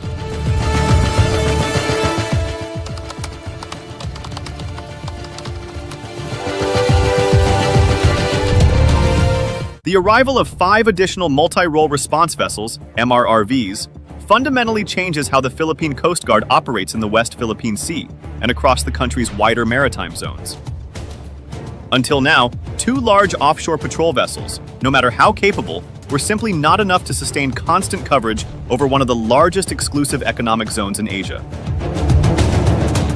Gaps were inevitable, rotations were stretched, and presence could not always be maintained where pressure was most intense. With 7 large MRRVs in service, the equation shifts. The PCG will be able to deploy simultaneously across multiple EEZ sectors, maintain continuous presence in contested waters, and still retain flexibility for surveillance, logistics, and search and rescue missions elsewhere. This is less about speed or confrontation and more about endurance, being there consistently without burning out crews or platforms. In maritime security, consistency is leverage.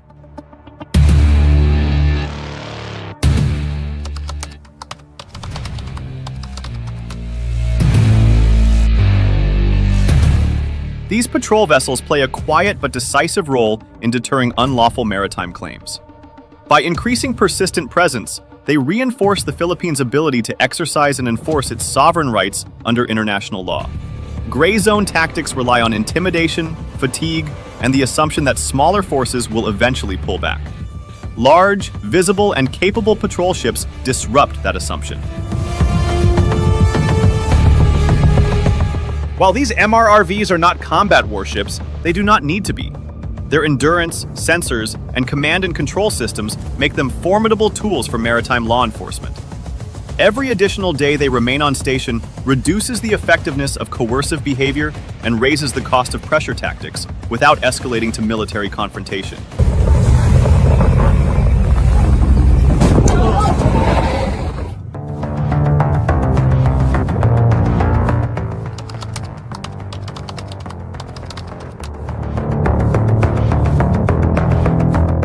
This procurement aligns directly with the Philippines' broader armed forces modernization program, which increasingly prioritizes Coast Guard capabilities, maritime domain awareness, and interoperability with trusted partners. Strengthening the PCG is not separate from national defense. It is a frontline layer of it, especially in a contested maritime environment. Japan's role has been central to closing long-standing gaps. Through official development assistance and security cooperation frameworks, Tokyo has enabled the acquisition of patrol vessels, coastal radar systems, and sustained training support. This approach complements defense modernization by focusing on platforms and capabilities that are legal, defensive, and stabilizing, exactly where the Philippines needs the most reinforcement.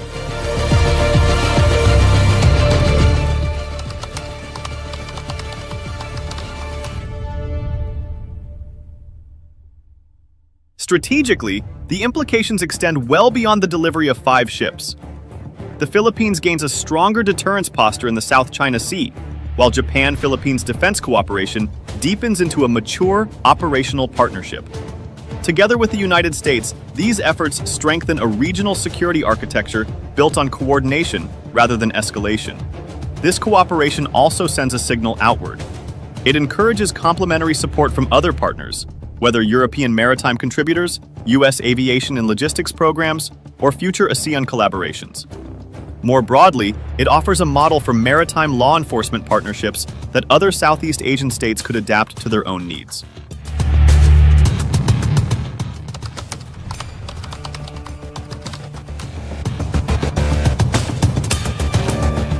Japan's commitment to provide 5 additional Teresa Magbanua-class patrol vessels marks a major milestone in Philippine maritime capability. It reflects growing regional partnerships, a measured response to rising maritime tensions, and a clear shift toward deeper defense collaboration in the Indo-Pacific. More importantly, it strengthens Manila's ability to uphold sovereignty through presence, professionalism, and persistence, contributing not just to national security, but to long-term stability across contested waters. If you found this analysis valuable, share your perspective in the comments. Your insights help deepen the conversation and sharpen our understanding of evolving regional dynamics. Thank you, and we will see you soon in our next geopolitical discussion.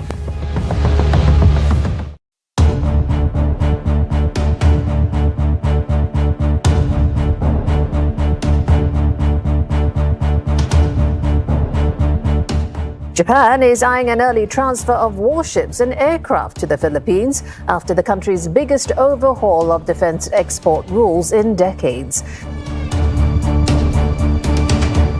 Thank Japan once again for its review of the 3 principles on the transfer of defense equipment and technology and its implementing guidelines.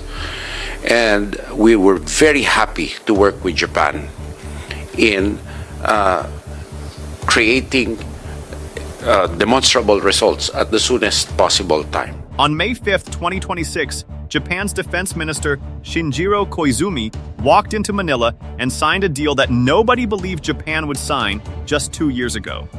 Standing beside Philippine Defense Secretary Gilberto Teodoro Jr., he agreed to start the early transfer of Japanese warships to the Philippine Navy.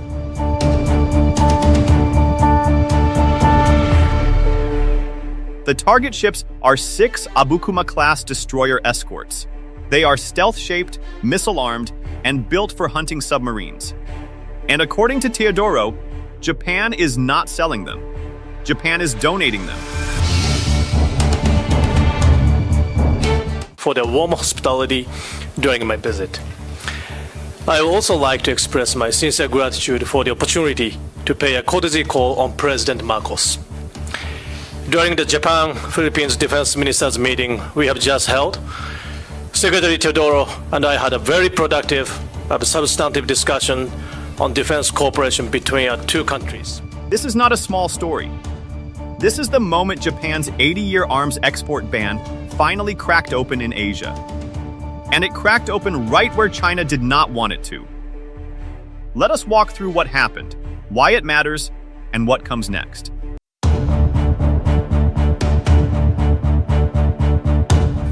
I would like to thank Minister Koizumi.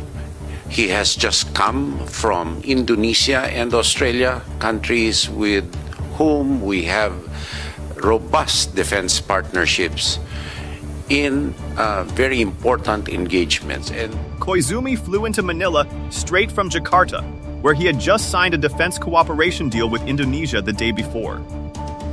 In Manila, he held closed-door talks with Teodoro and then with President Ferdinand Marcos Jr. at Malacanang Palace. Out of those talks came one signed agreement and one big promise.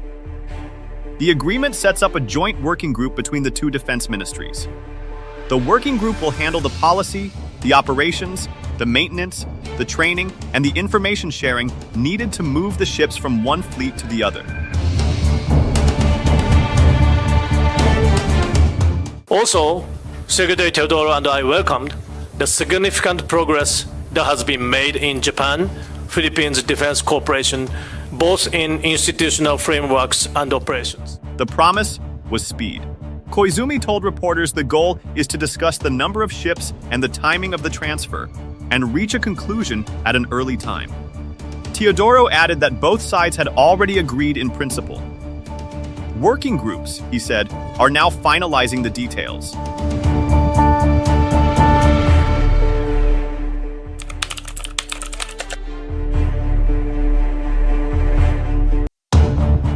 To understand why this matters, you have to understand what Japan was just 2 weeks ago. Since the end of World War II, Japan has lived under a strict pacifist constitution. For decades, exporting lethal weapons abroad was simply not allowed. Then, on April 21st, 2026, the cabinet of Prime Minister Sanae Takaichi approved a major change. Japan now sorts defense gear into 2 boxes: weapons, which means lethal systems like warships, tanks, and missiles, and non-weapons, which means radars, sensors, and protective gear.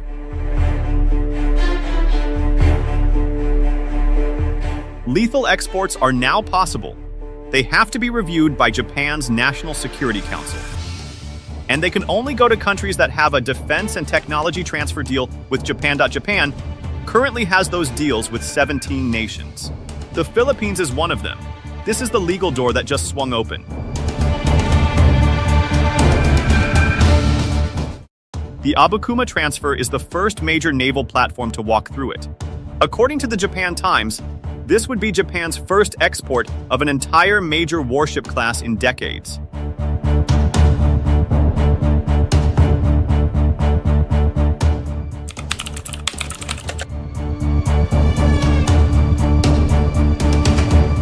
The Abukuma-class were built between 1988 and 1993.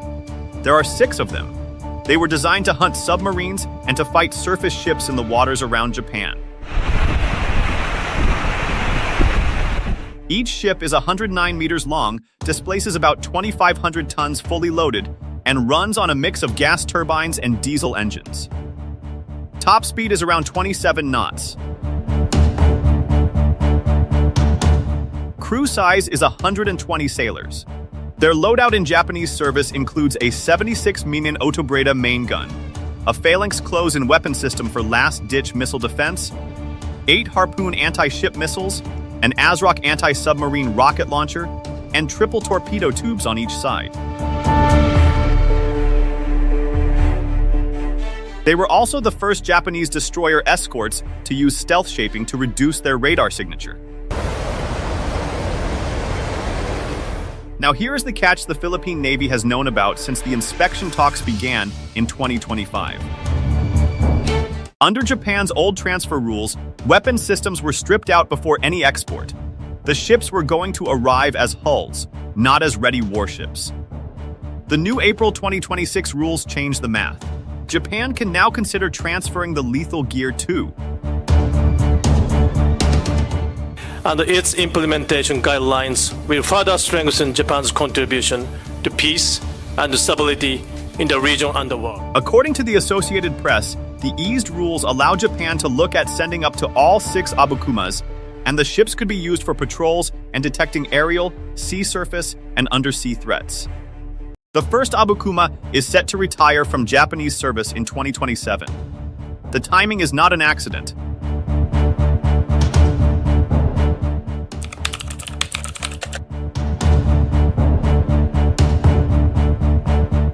The Philippine Navy already has a clear gap in its fleet, and it is exactly the gap these ships were built to fill: anti-submarine warfare. Right now, the Philippines has only a handful of ships that can hunt submarines.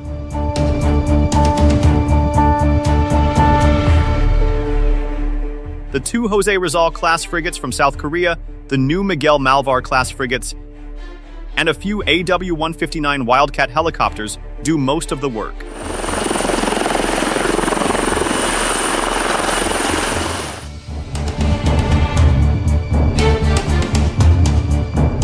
That is not much for a country with one of the longest coastlines on Earth and an exclusive economic zone the size of a small continent.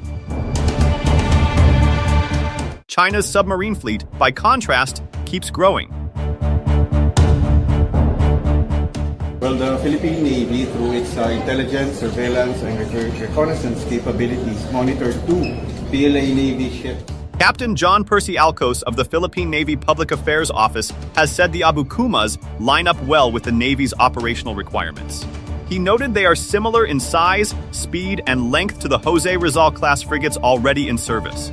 That means familiar logistics, familiar training pipelines, and faster integration into the comprehensive archipelagic defense concept, also known as CADC, which is the strategy guiding all of the Philippines' modernization moves. There is also a smaller but useful piece of the deal: the TC-90 patrol aircraft. Japan donated 5 TC-90s to the Philippines between 2017 and 2018 for maritime surveillance. More are now on the table.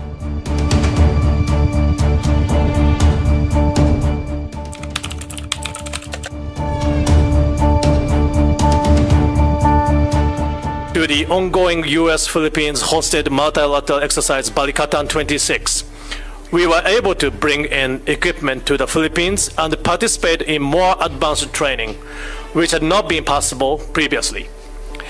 As a result, the quality and the quantity of the exercise have improved dramatically. This includes the first ever live fire training of surface-to-ship missile conducted by Japan in the Philippines. The signing did not happen in a quiet office in Tokyo. It happened in Manila during Balikatan 2026, the largest joint exercise the Philippines has ever hosted.